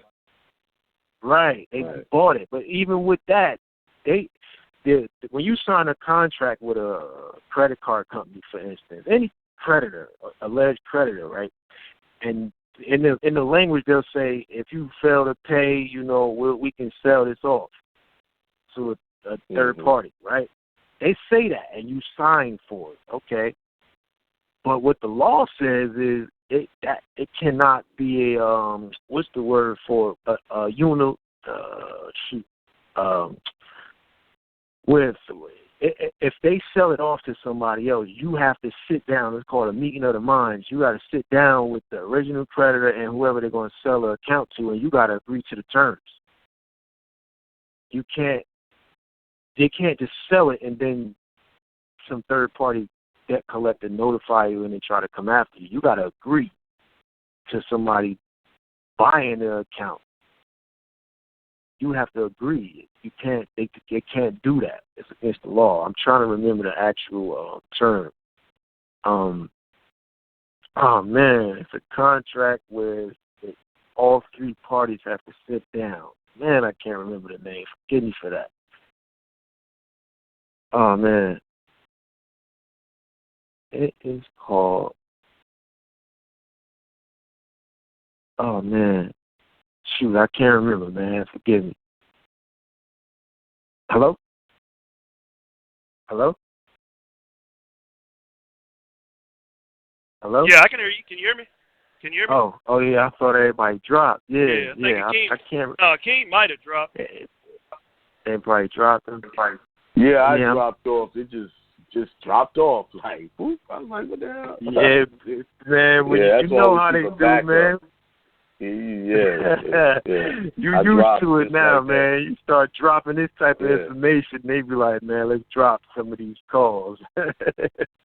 Right. Hey, and you can even be, when an original creditor sues you, like a credit card company, if they sue you, they still have to have the original paperwork, which they never do. They have to have something with your signature on it. And see, most of your credit cards, you do them online, there is no signature. That's what I was going to say. People don't understand. Most people are taking out loans online now. So there is no signature to contract. These loans. No. So if you're ever sued by anybody for these, they can't prove you signed that. Who's on the other side of that computer? There's no bona fide witness. The debt out there is most debt out there is bogus on its face. It doesn't follow the rules of contract law. You can't really get a bona fide contract with a credit card company. A lot of them give you debt consolidation loans over the internet, right? So if you got a credit card, Discover say, well, let's consolidate your credit cards and we'll give you a loan towards that. You sign off on that and hit the submit button. Who's the witness, the party to witness that contract? Is all of those contracts, when it comes to debt, a third party is supposed to witness that to verify that debt took place, that transaction took place. You don't have anything that can support a contract. You know, if they took you to court, oh, he owes us money for this account. You go to court, okay, well, you can't.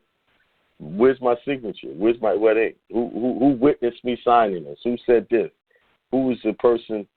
It's, all this debt is just bogus out there, for real. Right. Hey, Akiem, I helped this this lady from Joliet, Illinois, called me, and she was getting her wages garnished, and she said she took out a loan from a company online. I think it was Credit Lion or something like that. She took out a loan. Well, they started garnishing her wages, and I said, well, send me a copy of the court order, you know, where they garnish your wages. She said there was no court order. We didn't go to court. Well, what happened was, now what they're doing, you know, when you're e-signing all these documents, they're sneaking in a clause that says that you give them permission to garnish your wages if you default. And here's they're using that. Yeah, and that's what they're sneaking in there. So they're sending this stuff to the court, and the court's letting them garnish it because you agreed to do it. But what she didn't know is that if you agreed to do it, you can. No, they don't. No, they don't. They're not. No. But what they don't tell you is if they you gotta agreed prove to that, she signed off on that. How do they prove that? That she physically agreed to that? Because they got the paperwork, they sent it to the court, and the court granted it. But what I had her do, I had her write a little letter and send it certified, get it notarized, and she rescinded her permission to garnish her wages. Because, see, she voluntarily, you know, had them garnish her wages. So once she did that, they stopped garnishing her wages. She had no idea that she could rescind, you know, that permission. So people need to be need to be aware that that's what these companies are doing now. Like if you go get like say Height Finance or American General, they're hiding this language in there. So when people default, you know, you're voluntarily, you know, giving them permission to garnish giving them your power wages to go to your check and then go to the court and just issue that. But I have an issue with that because that's unconstitutional. You got to prove that I even did that. You know, that's where I have an issue. Like, anybody can say I signed it. It's electronic. No one's got a physical signature. So someone could have took that loan out fraudulently. And now you're on the hook. You don't even know about it. You know what I'm saying? That's the problem I have with them, just being able to go to the court and get away with just showing that, hey, they said this type of thing. You know? You know, it's like it takes away your right to be heard. Your what do you call due process? It takes your right. When you waive your due process, you waive it. Yeah, you waive it, but here's the thing. When you look at how it works in the court, yeah, maybe I signed that. Okay, I agree for you to garnish my wages, but what if I'm in dispute and saying that I'm not behind? So this company comes and say, I am behind, and they just walk up to the court. He's behind. I need his money. You understand? There still should be some type of judicial procedure to argue to see who's right or wrong, even in that position. Oh, you're right, but takes your whole they're getting away with it. They're getting away with it because 99% of the people won't fight it. Suck. The courts don't follow their own rules. Yeah. So, yeah, man. All right, man. Let me get another caller. Before you go, what's your email address again? Because I gotta ask you something on the private. It's about an account, setting up an account. I'm kind of stuck with the estate and the DBA, but I'll ask you in the private about that. I don't know if I can ask you over the air about that. Set up you want to set up what account? Like a regular banking account. Like I got just going to the bank and when they give them their estate number to open up the bank account. They're asking for all this. I know I did that. And some of them asking for what's that thing? Administrative thing and all this other paperwork. I'm like, well, when you tell them, do you tell them it's an estate number? Because if you tell them it's an estate number, they're gonna ask for all of that. If you just tell, when they ask for the EIN number, you just give them that number. Oh, so don't let them see the tax documents and all that? Oh, yeah, they do want to see the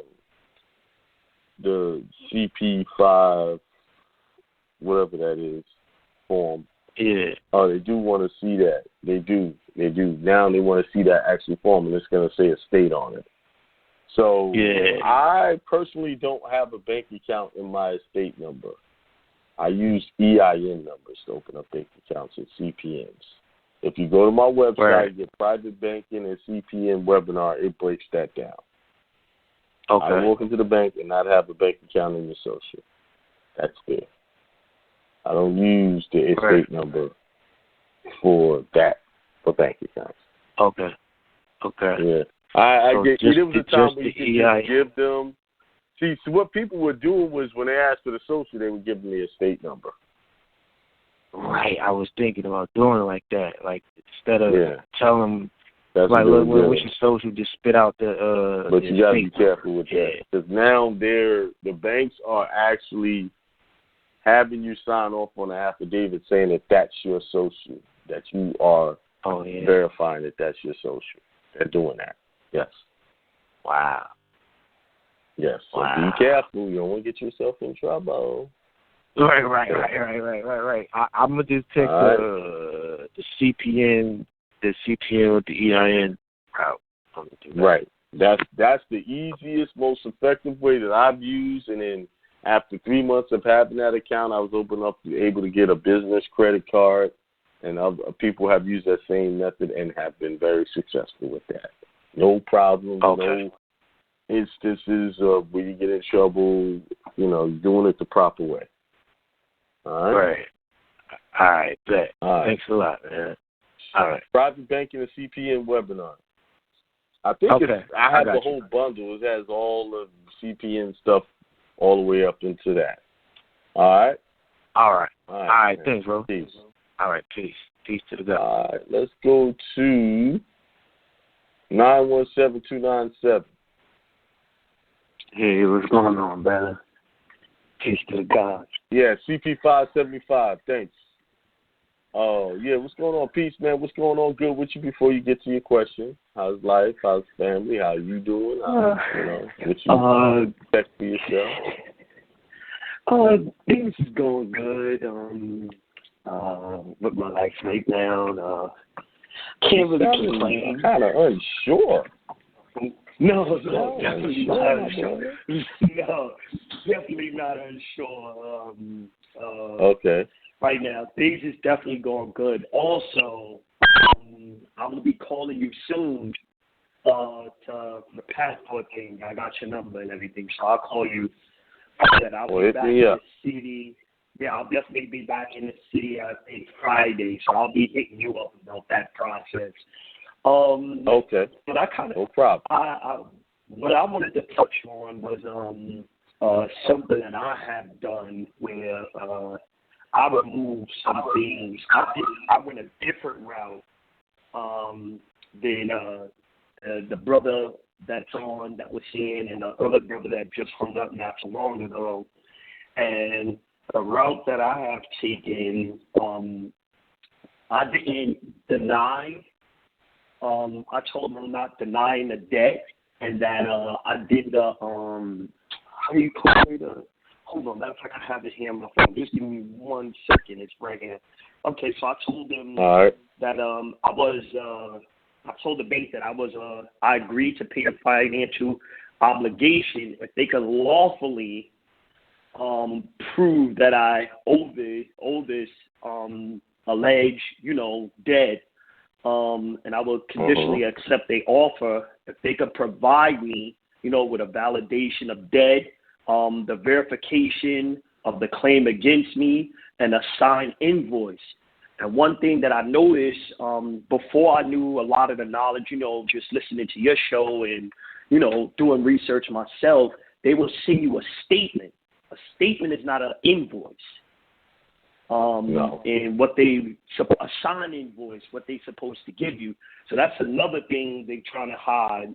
And when it's supposed to be 4 elements to a contract, from my understanding, but I think it's 5. The 4 was the full disclosure, the equal consideration, the lawful terms and conditions, the wet ink signature, and no defense. You know, when I hit them with all of that, so I had my credit cards, they didn't respond, and then they sent me something in the mail, told me that I didn't have to worry about the debt after I hit them with a couple more other things. So I just wanted to share that, like, these processes do work if you study and you know what you're doing. And with these people, like the other brother told him, you got to hold your ground. You can't fold. You got to let them, you got to stay on top of them and, you know, just pursue it, and you will get remedy. And, you know, I can say I got remedy. My score went up ever since I did that. And, you know, I'm just, now the thing that I really want to do that I'm studying now, that which I learned that's really important, is, you know, I have a invocable trust. And that's something that I really, really, really seriously want to get into and learn how to use it and, you know, perfect it and things like that. But I definitely want to share my story. You talking about a revocable trust or irrevocable trust? Irrevocable trust. I'm sorry. Irrevocable trust is what I got, and that I need to learn how to. I got your number, your email, so I'll email you about that to see if you have any courses on that I can take. Yeah, I have a webinar on the irrevocable trust on my website. I did one about 2 weeks ago on that. Oh, look at that. Okay, so I'll definitely be getting in touch with you. Templates and all is there. Templates, the affidavit or the thing you would need to go into the bank to open up your bank account is included with it. It's right there on my website. Oh, no, mine was open. I did all that. I opened up my trust account. But my thing was, I'm going to be truthful. You know I'm not going to lie to you. I'm going to be truthful. When I did it, I was lazy. I wanted a quick fix, and I had somebody do it for me. But now it's like I'm just stuck out there because, like, I got this information, but I don't know what to do with it. It's like somebody giving you $100 million in bonds. If you don't know what to do with the bonds, then it's like, hey, it's pointless. So now, right. So they did the trust for you. You don't know how to operate in trust now. Right, and that's what I need to learn. Yes, that's what I need to learn. Yeah, you need to start moving everything. In my webinar, I break down the things you can do with your trust.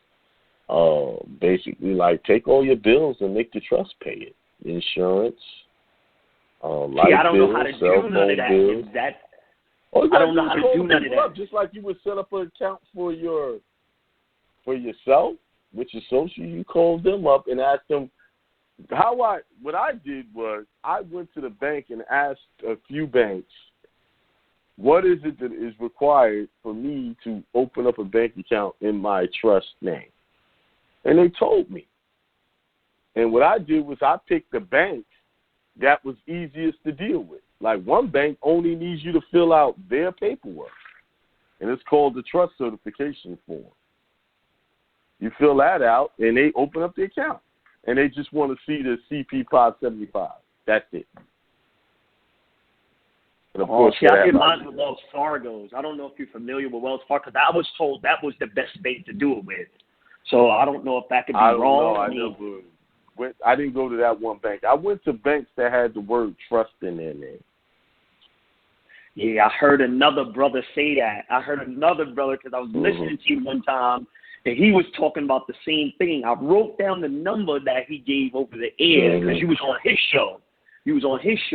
But that's what I'm trying to do now. So that's my main focus. I got it up. I don't know how to use it. So I'll be using you for that soon. I'll be calling you.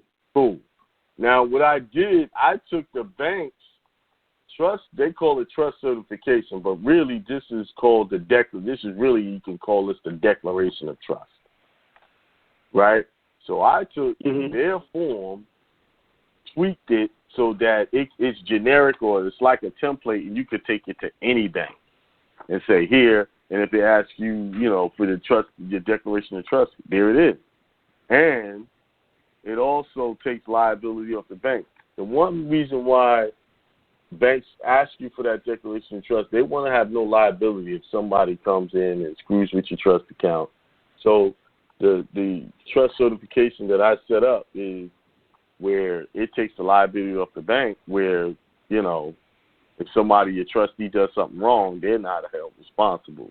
And that's what the bank is looking for. And I say, here, this is what was prepared for me for my trust. And they give them that, they open up the account, you know. But, yeah, that webinar has it. Yeah. But go ahead. Oh, no, matter of fact, I told you about that already. I forgot. We talked about it in private. No, never mind. We talked about that. But, yeah, thank you so much. Thank you so much for that. I will look into that, but I definitely would like to do your seminar, go through the seminar, because I've been even telling my uncle that's something I really need to get on, because I think it's really important that I get on that. So yes, sir. I'll definitely be talking. Are you doing any seminars anytime soon, like near the New York area or Jersey area? I won't be doing a seminar. I just did New Jersey about a month ago. I won't be doing a seminar until July. July?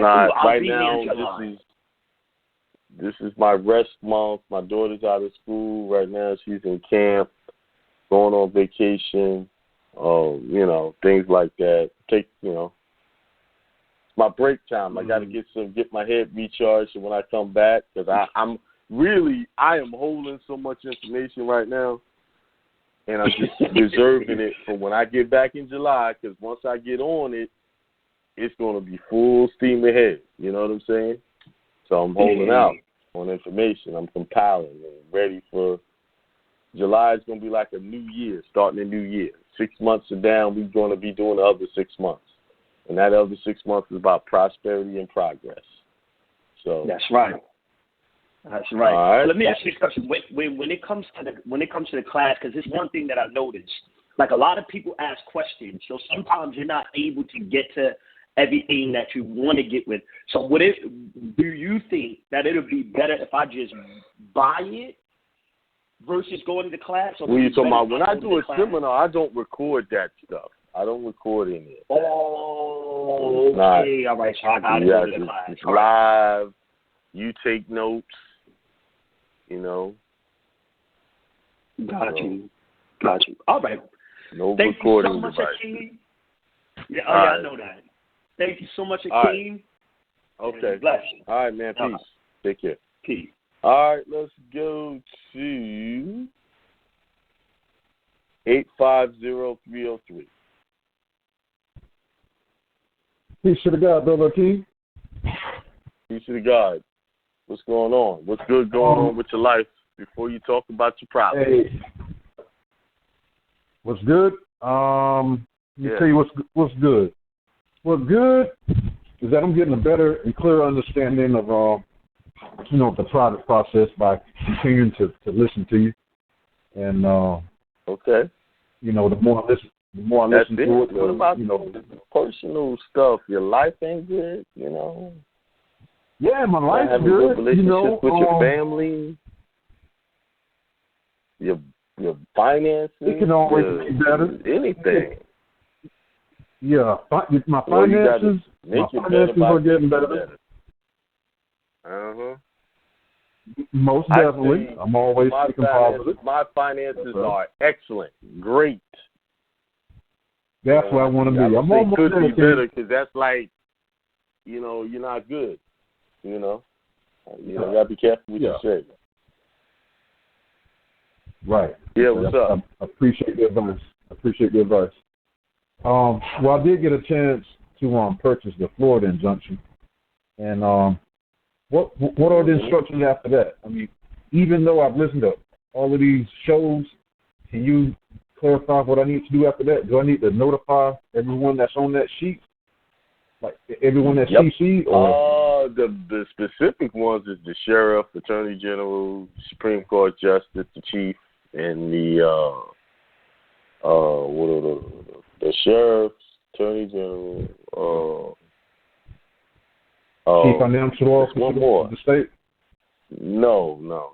How long you been listening? You should know this by heart. The sheriff, attorney general, chief justice. Yeah. Chief Justice. Secretary of State. The Supreme Court Justice. And the governor. Governor. I was like, well, Oh, that's right. And the governor. The governor. Those are the four primary. That's it. Everybody else is optional.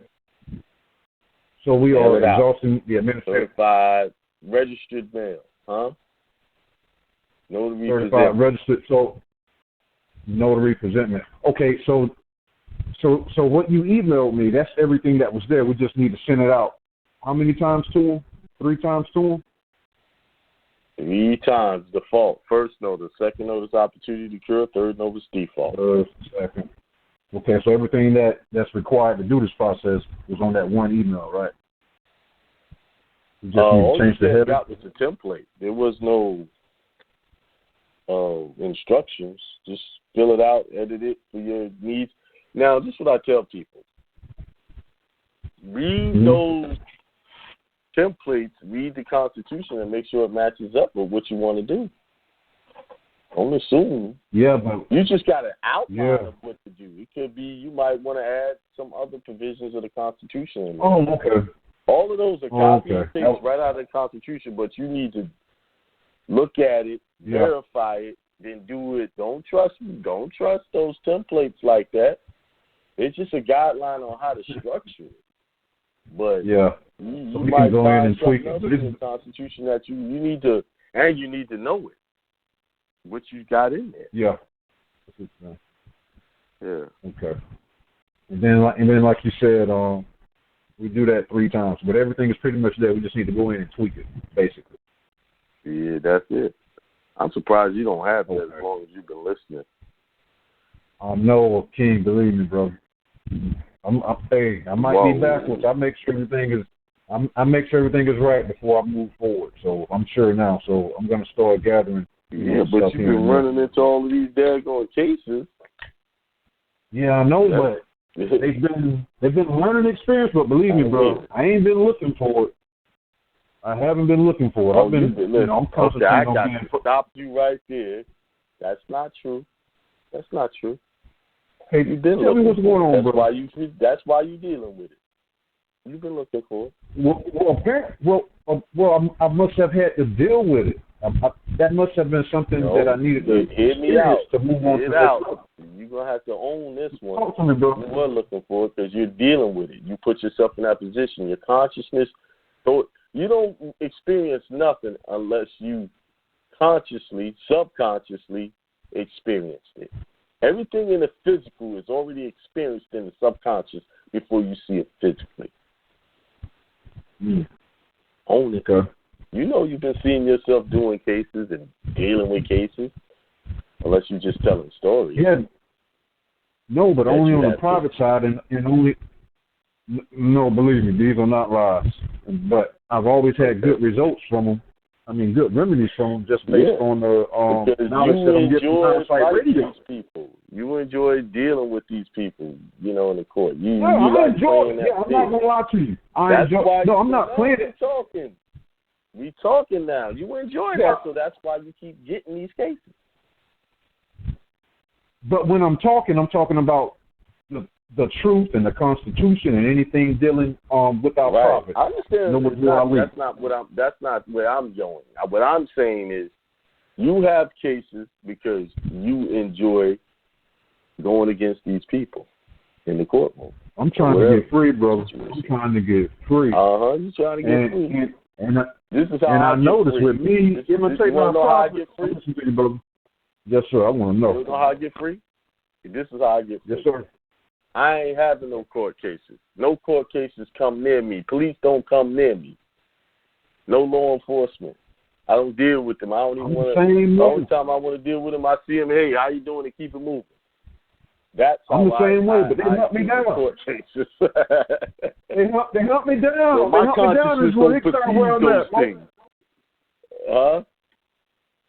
What'd you say? Right. I'm with you. Yeah, but I'm noticing something. As we imitate the prophet, we're going to be tested. So, I was taking it as part of the lessons that I needed to learn. But I'm not out there like knocking on doors and like, please arrest me and give me a case. But anytime something happens, I know, okay, Constitution, I got to remember. Right. But I'm not, I'm concentrating on being private, staying out, just being private. Uh-huh. But I understand from time to time.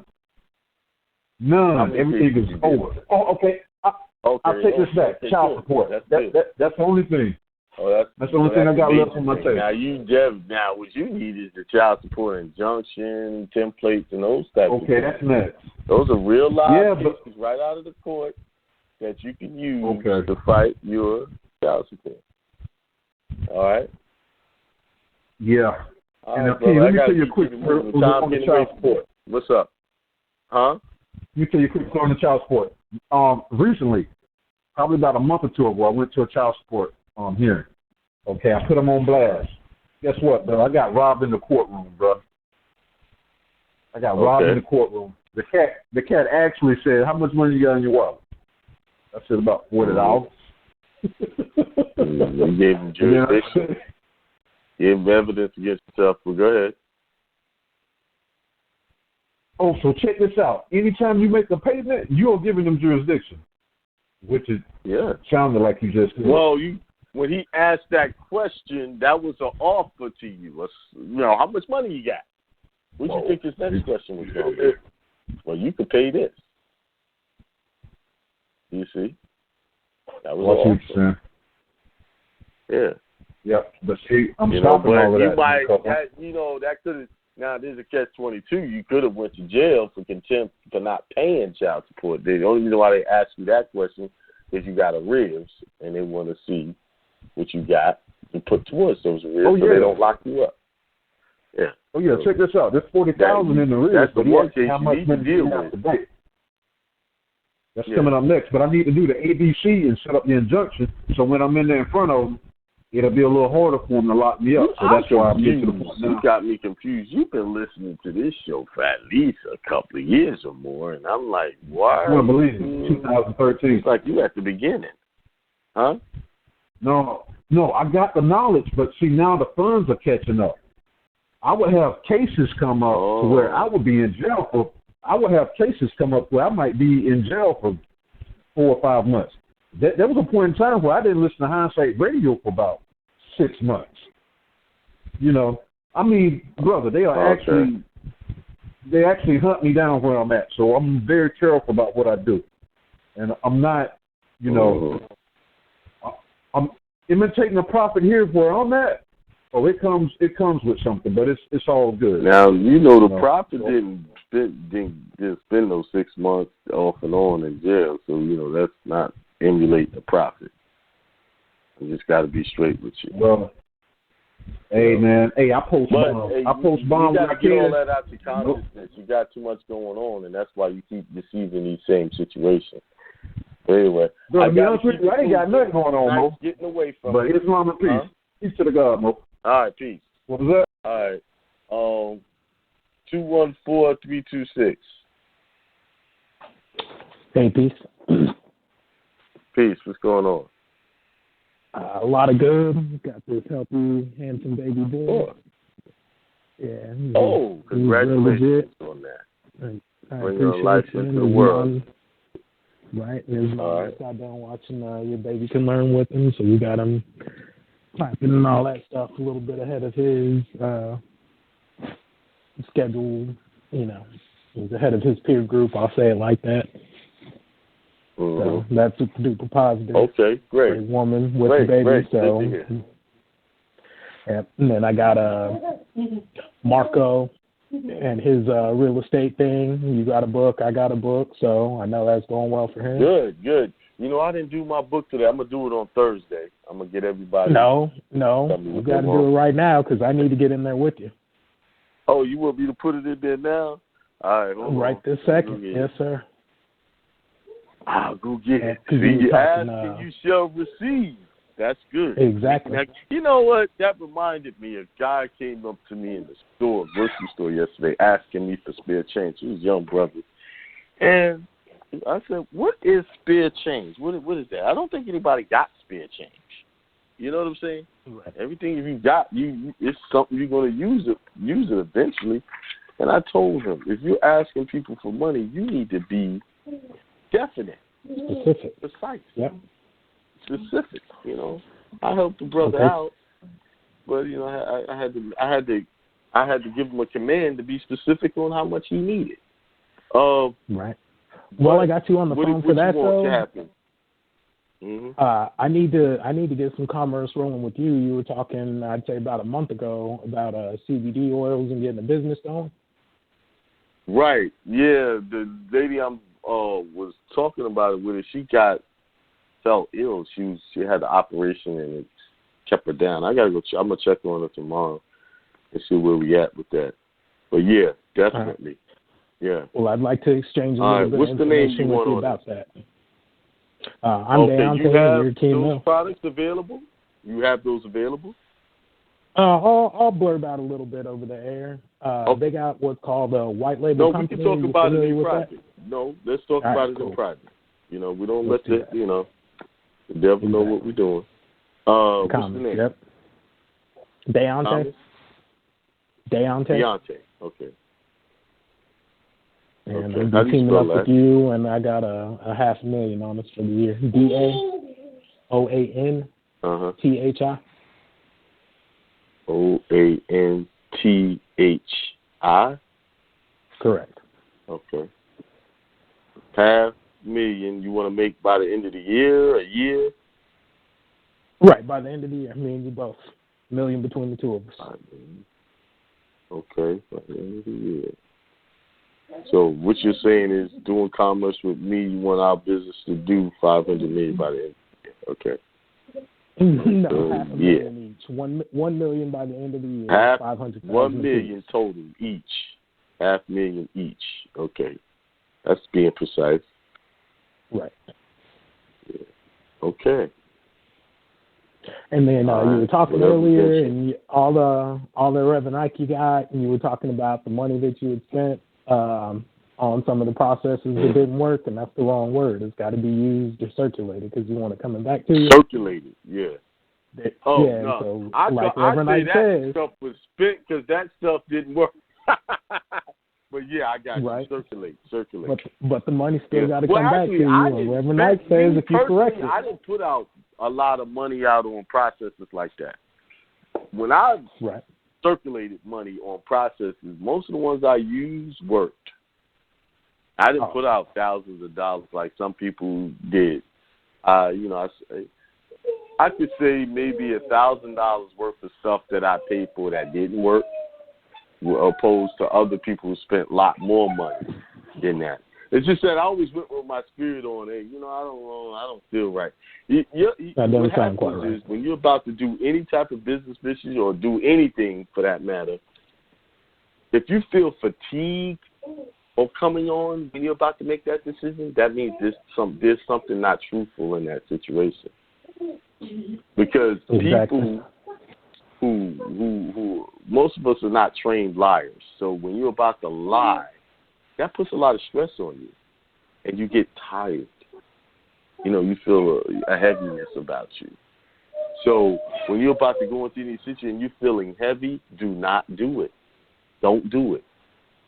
Wait till you feel clear and bold and sure and do it. Now, there's things where you got to take risks. You're not going to have all the answers, but you should have a clean feeling when you go into it. There's some things you're going to have a nervous feeling. There's a difference, But what else you want me to write down here? That's good right now. I got a little information I'm digging in as far as the trust. And I got a suggested reading for you and the family. It's called the International Edition. It's the International Edition, the Nag Hammadi Scriptures, the revised and updated translation of sacred Gnostic text. Say it again. The what? Nag, N-A-G. N-A-G. Hammadi, H-A-M-M-A-D-I. Scriptures. And it's, okay, I'll look that up. Got quite a bit to do with some of the missing books from the Bible and a lot of the mentalism that Reverend Ike had been talking about and bringing a lot of that back together. That's good. I like that. I'm going to look that up. Yeah, absolutely. All right, brother. I appreciate you on that.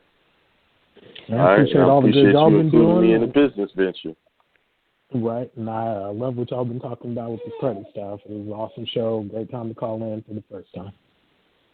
Yeah, we hadn't talked about third-party debt collectors in a long time, but I brought some other people with fresh perspectives on. Exactly. I've been knowing Omar for the better part of 4, almost 5 years, I think, and he has sent me a lot of information on thumb drives. I got to go back and look at this stuff again because I know there's some good stuff in there that can be used. Right. He's been behind the scenes doing his thing for a long time. Yeah. Shout out to Omar if he's still on the line. That was some really good stuff. Yeah, he had to get off. But he'll go back and listen to the show. All right, brother, let me move on, get another caller. Wait. All right, peace. One more for time. That. All right. You were talking to a lady also a couple months ago about getting you out here to the Northeast Texas quadrant. She said she wanted Fort Worth. Right. Fort you Worth. Remember that? Yeah. Yeah, somewhere in this area. I did. And I'm definitely down to team up with her. I don't know if you still got her information, but when we talk later, I'll shoot you an email this evening and see if we can link that up. Okay. All right. That'd be cool. Yeah. She might be listening. You know, a lot of the females listening in the background. I don't really raise their hand. So if she hits me up, I see your number here. I'll contact you. All right. Fantastic. Thank you, sir. All right, brother. All right, peace. Thank you. All right, let's go to the next caller, and that's 630-918. What's going on, Akiem? Can you hear me? Hey, what's going on? I can hear you. What's going on? How you doing? All is well, man. How you feel? I'm doing great. You know, how you doing? What's the good news in your life? Oh man, life is great, man. My accounts has been increasing. I look back on a year. You know, I look back on a year in my accounts. I got a couple accounts, and I'm starting to transfer into trust accounts. So I'm still doing a little more research, but I got the webinar, and I'm still doing my yes. I like hearing that.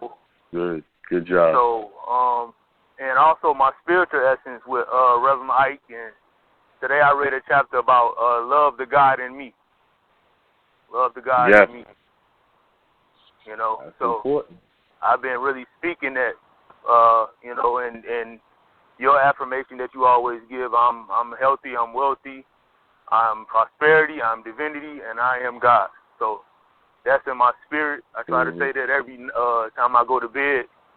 And I try to put it around my house, too, you know, because more things that you see, you know, more that you see it, you can, you know, comprehend it more, and then your spirit comes into it more. So, I mean, just bank accounts, my wife was like, man, you ever thought of we going here? I'm like, yeah, we're going to go there, you know, because my credit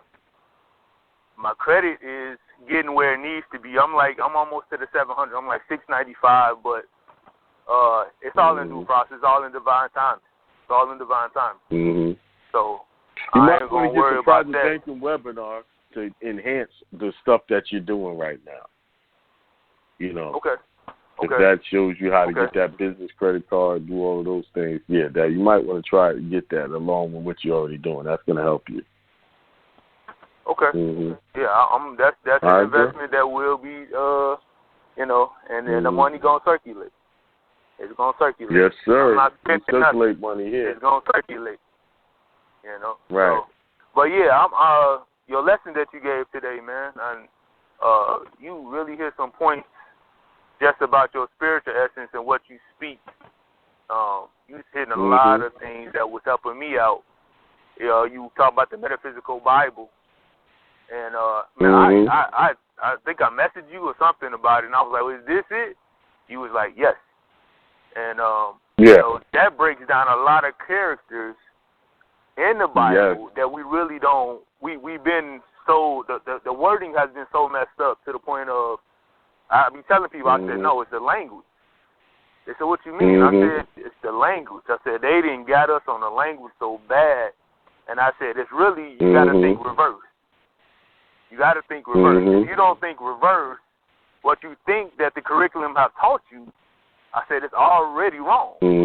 Just by the curriculum, you know, because going to school and, you know, you think you know, but then you go to a different, like, just like you say, you know, you learn in school, but when you go to legalese, it's a totally different language, totally different meaning. So I tell people, I said, no, you know what? Even when you read this Bible.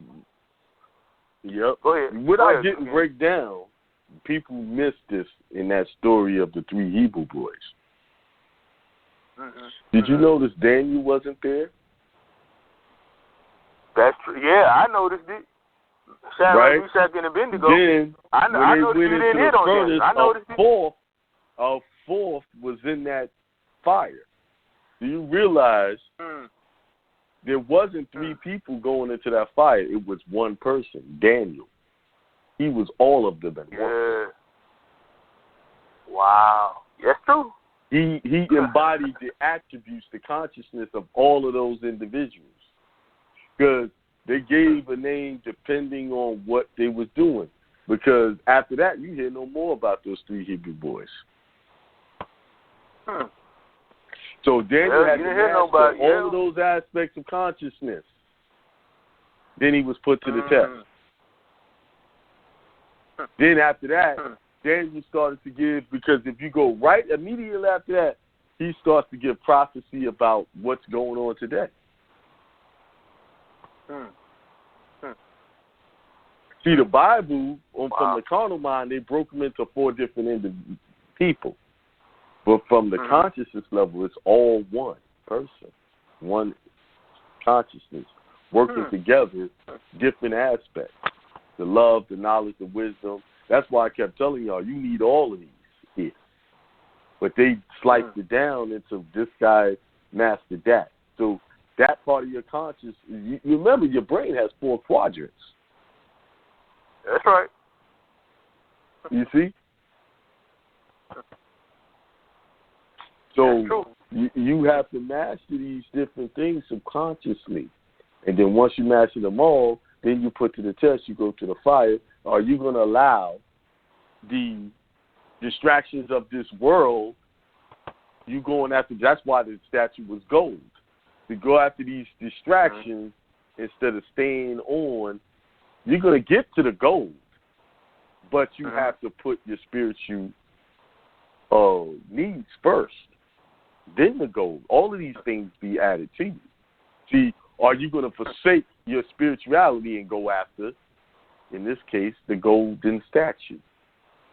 Or be dazzled by when someone flashes this stuff in front of you?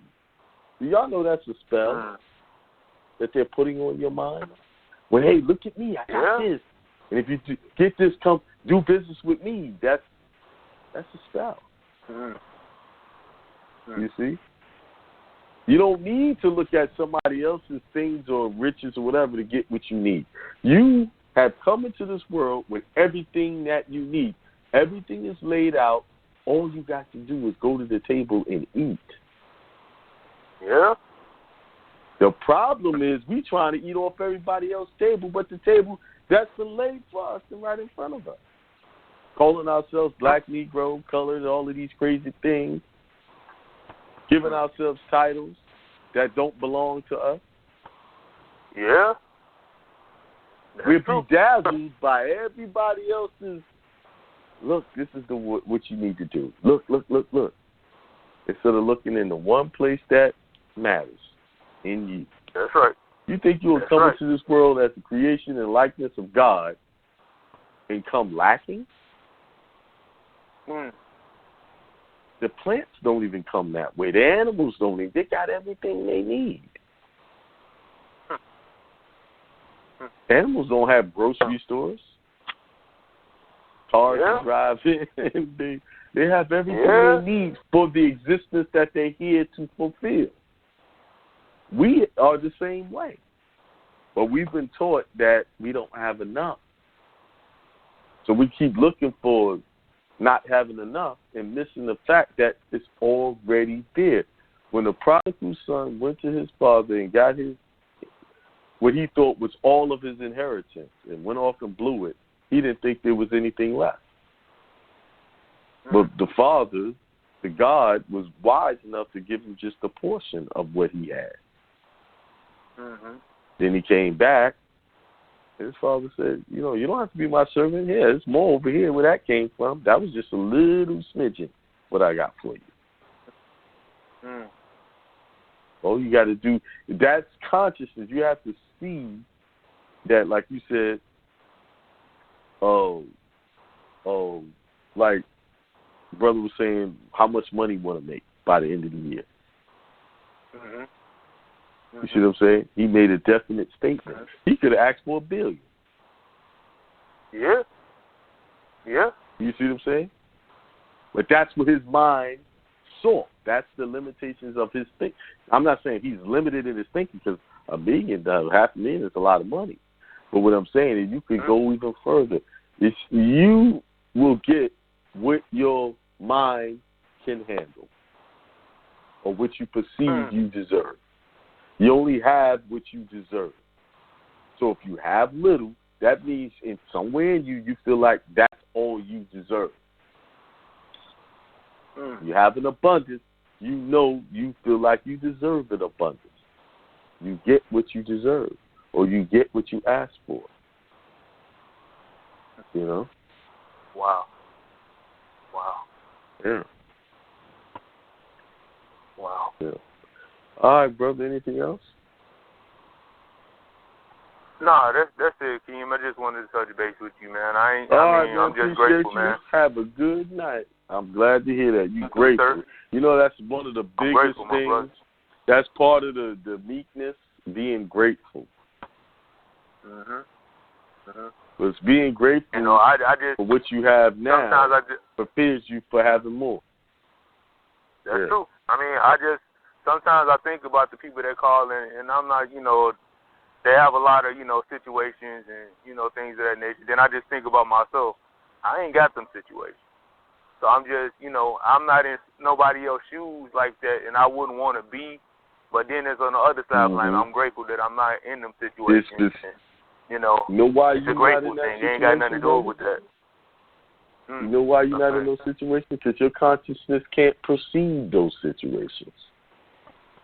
So you won't be in those situations. See, when people are in situations, that's because their consciousness perceives that. They see themselves in those situations. You don't see yourself in that. So you, like I said, you get what you ask for. You what you getting is what you feel you deserve.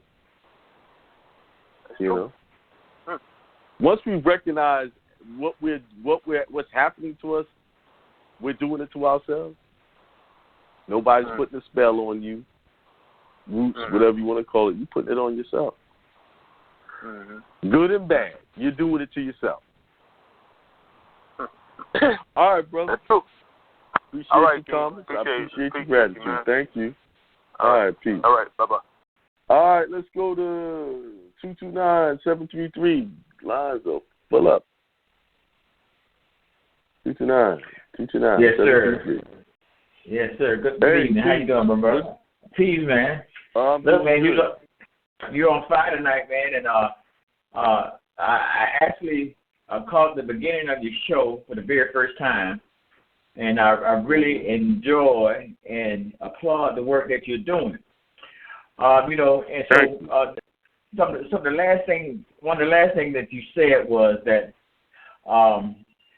you was speaking about a person's perspective or their awareness of their perspective on how they see things to be. Now, before I go into the total left field of what I'm trying to say, I think it's only before fair. You do that, I need to hear your first. I can't let you get away with this. What's going on good in your life? How's life? How's your family? If you have a wife, a daughter, son. Oh yeah. How are they? How is it? They doing great? All of that. All of that. Okay. I'm one of the fortunate few. I'm one of the fortunate few that has had the opportunity to live 2 lives in one lifetime. Good. Yes, sir. I'm actually currently I'm 63 years old. The first 30 years of my life. The first 30 years of my life was absolute turmoil. A lot of promiscuous activity, drug abuse, alcoholism, 3 DUIs.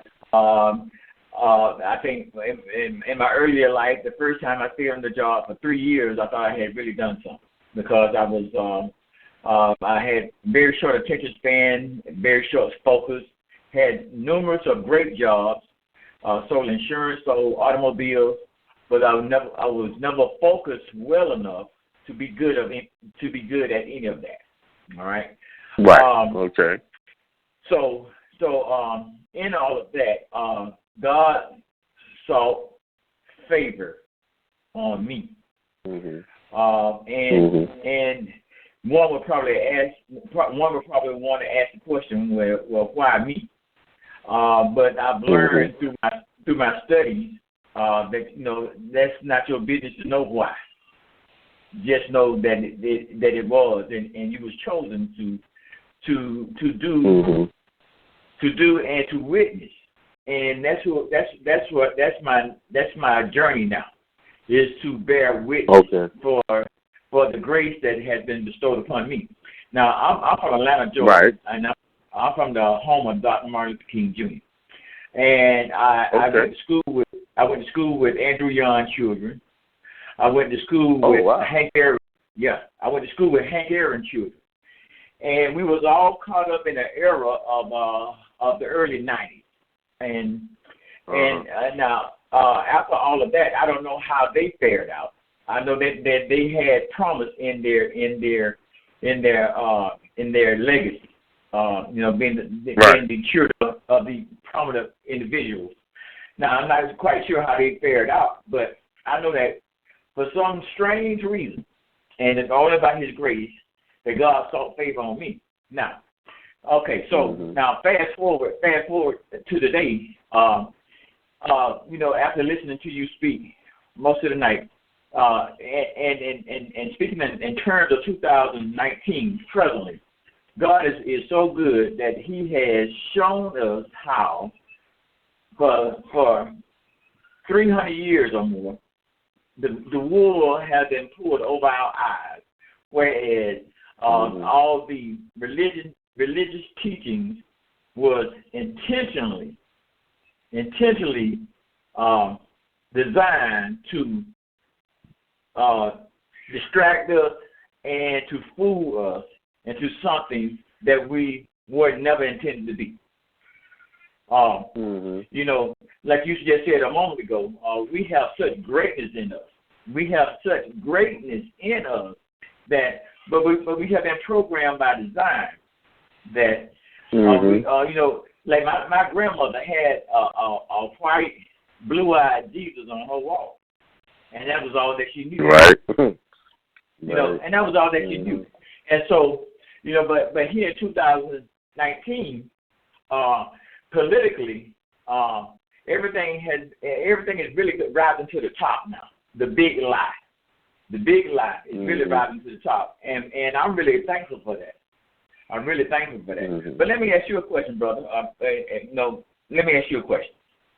All right. Go ahead. So when you were just talking to the brother a moment ago about the lack, the mindset of lack. All right. So is it your opinion, or what do you think in the person that mentor you? What do you think to the accusation that I'm going to speak real quickly in political terms? What do you think of the accusation that the Democratic Party is a hindrance to some of our people because they make some of these entitlement programs really available to people who could do better, but since they have these programs that so abundantly readily available, that they don't have the whereabouts to pull themselves from these programs to try to do better. They become dependent on somebody else fixing their problems. Right, exactly that. Well, I know the true history of the Democratic Party. The Democratic Party was created back in the late 1800s, and it was created by the Ku Klux Klan along with a man named Pitchfork Ben Tillman to destroy the Republican Party, which is the party of our ancestors. Now, there's a lot of history to that I don't have time to go into. Now, when you talk about these entitlement programs like welfare and all of that, only way to explain that or show you, just look at people who are generally on welfare. It becomes a generational thing. Like I have people in my own family that they're on welfare now, but they got it from their mama and then their mama before them. You see? They just followed the trend. They were programmed. If you bring in children into a household that they're getting this public assistance, they're programmed to accept that. And very few people could come out of that mindset. So when the daughters start to have children, they're going to only do what they saw the mother do. You see? So it's it has a crippling effect on us. And all of these programs require, for the most part, that the man is not around. So I don't believe in those programs because I see firsthand what it does to the family and what it does to the mind. When you give somebody a handout and you do not allow them to work for what they're supposed to get, they get an entitlement attitude. And they don't want to go and work for what they want. Because why should they? You're giving them everything. People with food stamps eat better than people who have jobs. You know, they're getting $400, $500, $600 a month. You know, I don't know what it is exactly, in free food. They don't even try to shop for bargains. They just buying steak, lobster, doing everything, you know. So it's not about Democratic and Republican for me, because although the Republicans act like they're not for that, some of them, most of the people that are on welfare are Republicans. You see? You there, brother? I think you lost. Yes, sir. Yes, no, sir. I'm here. Oh, okay. I'll give you the opportunity to explain. And I knew, I kind of felt in my heart that was going to be your answer, but I just needed you to put it out there in the airways. You got to put it in your mind what you want and decide that you want wealth, you want prosperity, you want good health, you want goodwill, then it'll come to you. Most of the people, from what I can see, the people that accept those programs, they don't have wealthy mindset. They have a poor mindset. And they don't realize that they are signing themselves up to be in a box because they can only make so much money or they'll lose it. They can only make so much money or they'll lose their place. So they're struggling and fighting to stay within a low-income bracket just so they can have free housing. Mm-hmm. So that's how it is. You know, when you're in those. Now, I don't have a problem with persons. People need those programs for a time. You're disabled, you can't work, things like that. That's understandable. I'm talking about able-bodied people, young people. You know, I have cousins that are in their 30s, been on it since they started having children, in their 20s. They able-bodied, they can work. You see? But no, they choose to go down and apply for the public assistance instead of learning the skill and going to get a job. And some people just choose to have more children so they can get more money. Mm-hmm. They're putting themselves in a box. Now, you go to their house, they have all of the latest everything. They have cell phones. They have all kind of stuff. They got things better than you got. That's right. That's not good. Creating a generation of more poverty seekers. Mm-hmm. You know. All right, brother. That's the end of the show, man. You close this out. Okay. Thank you, sir. Thank you. All sir. right. I appreciate your comment. Thank you. Thank you. Appreciate you. All right. All right, everybody. Thanks for making this a successful and good show. See you on Thursday. Solomon will be on tomorrow at 10 a.m. Talking about health issues. This is an episode of Dr. Daniels that y'all need to listen to. Her last episode was Sunday, and she talks about sexually transmitted diseases. It will blow your mind when you listen to it. But that's it. Thanks for tuning in. Remember to stay positive and think about your wealth, your health, your divinity. All right. Good night.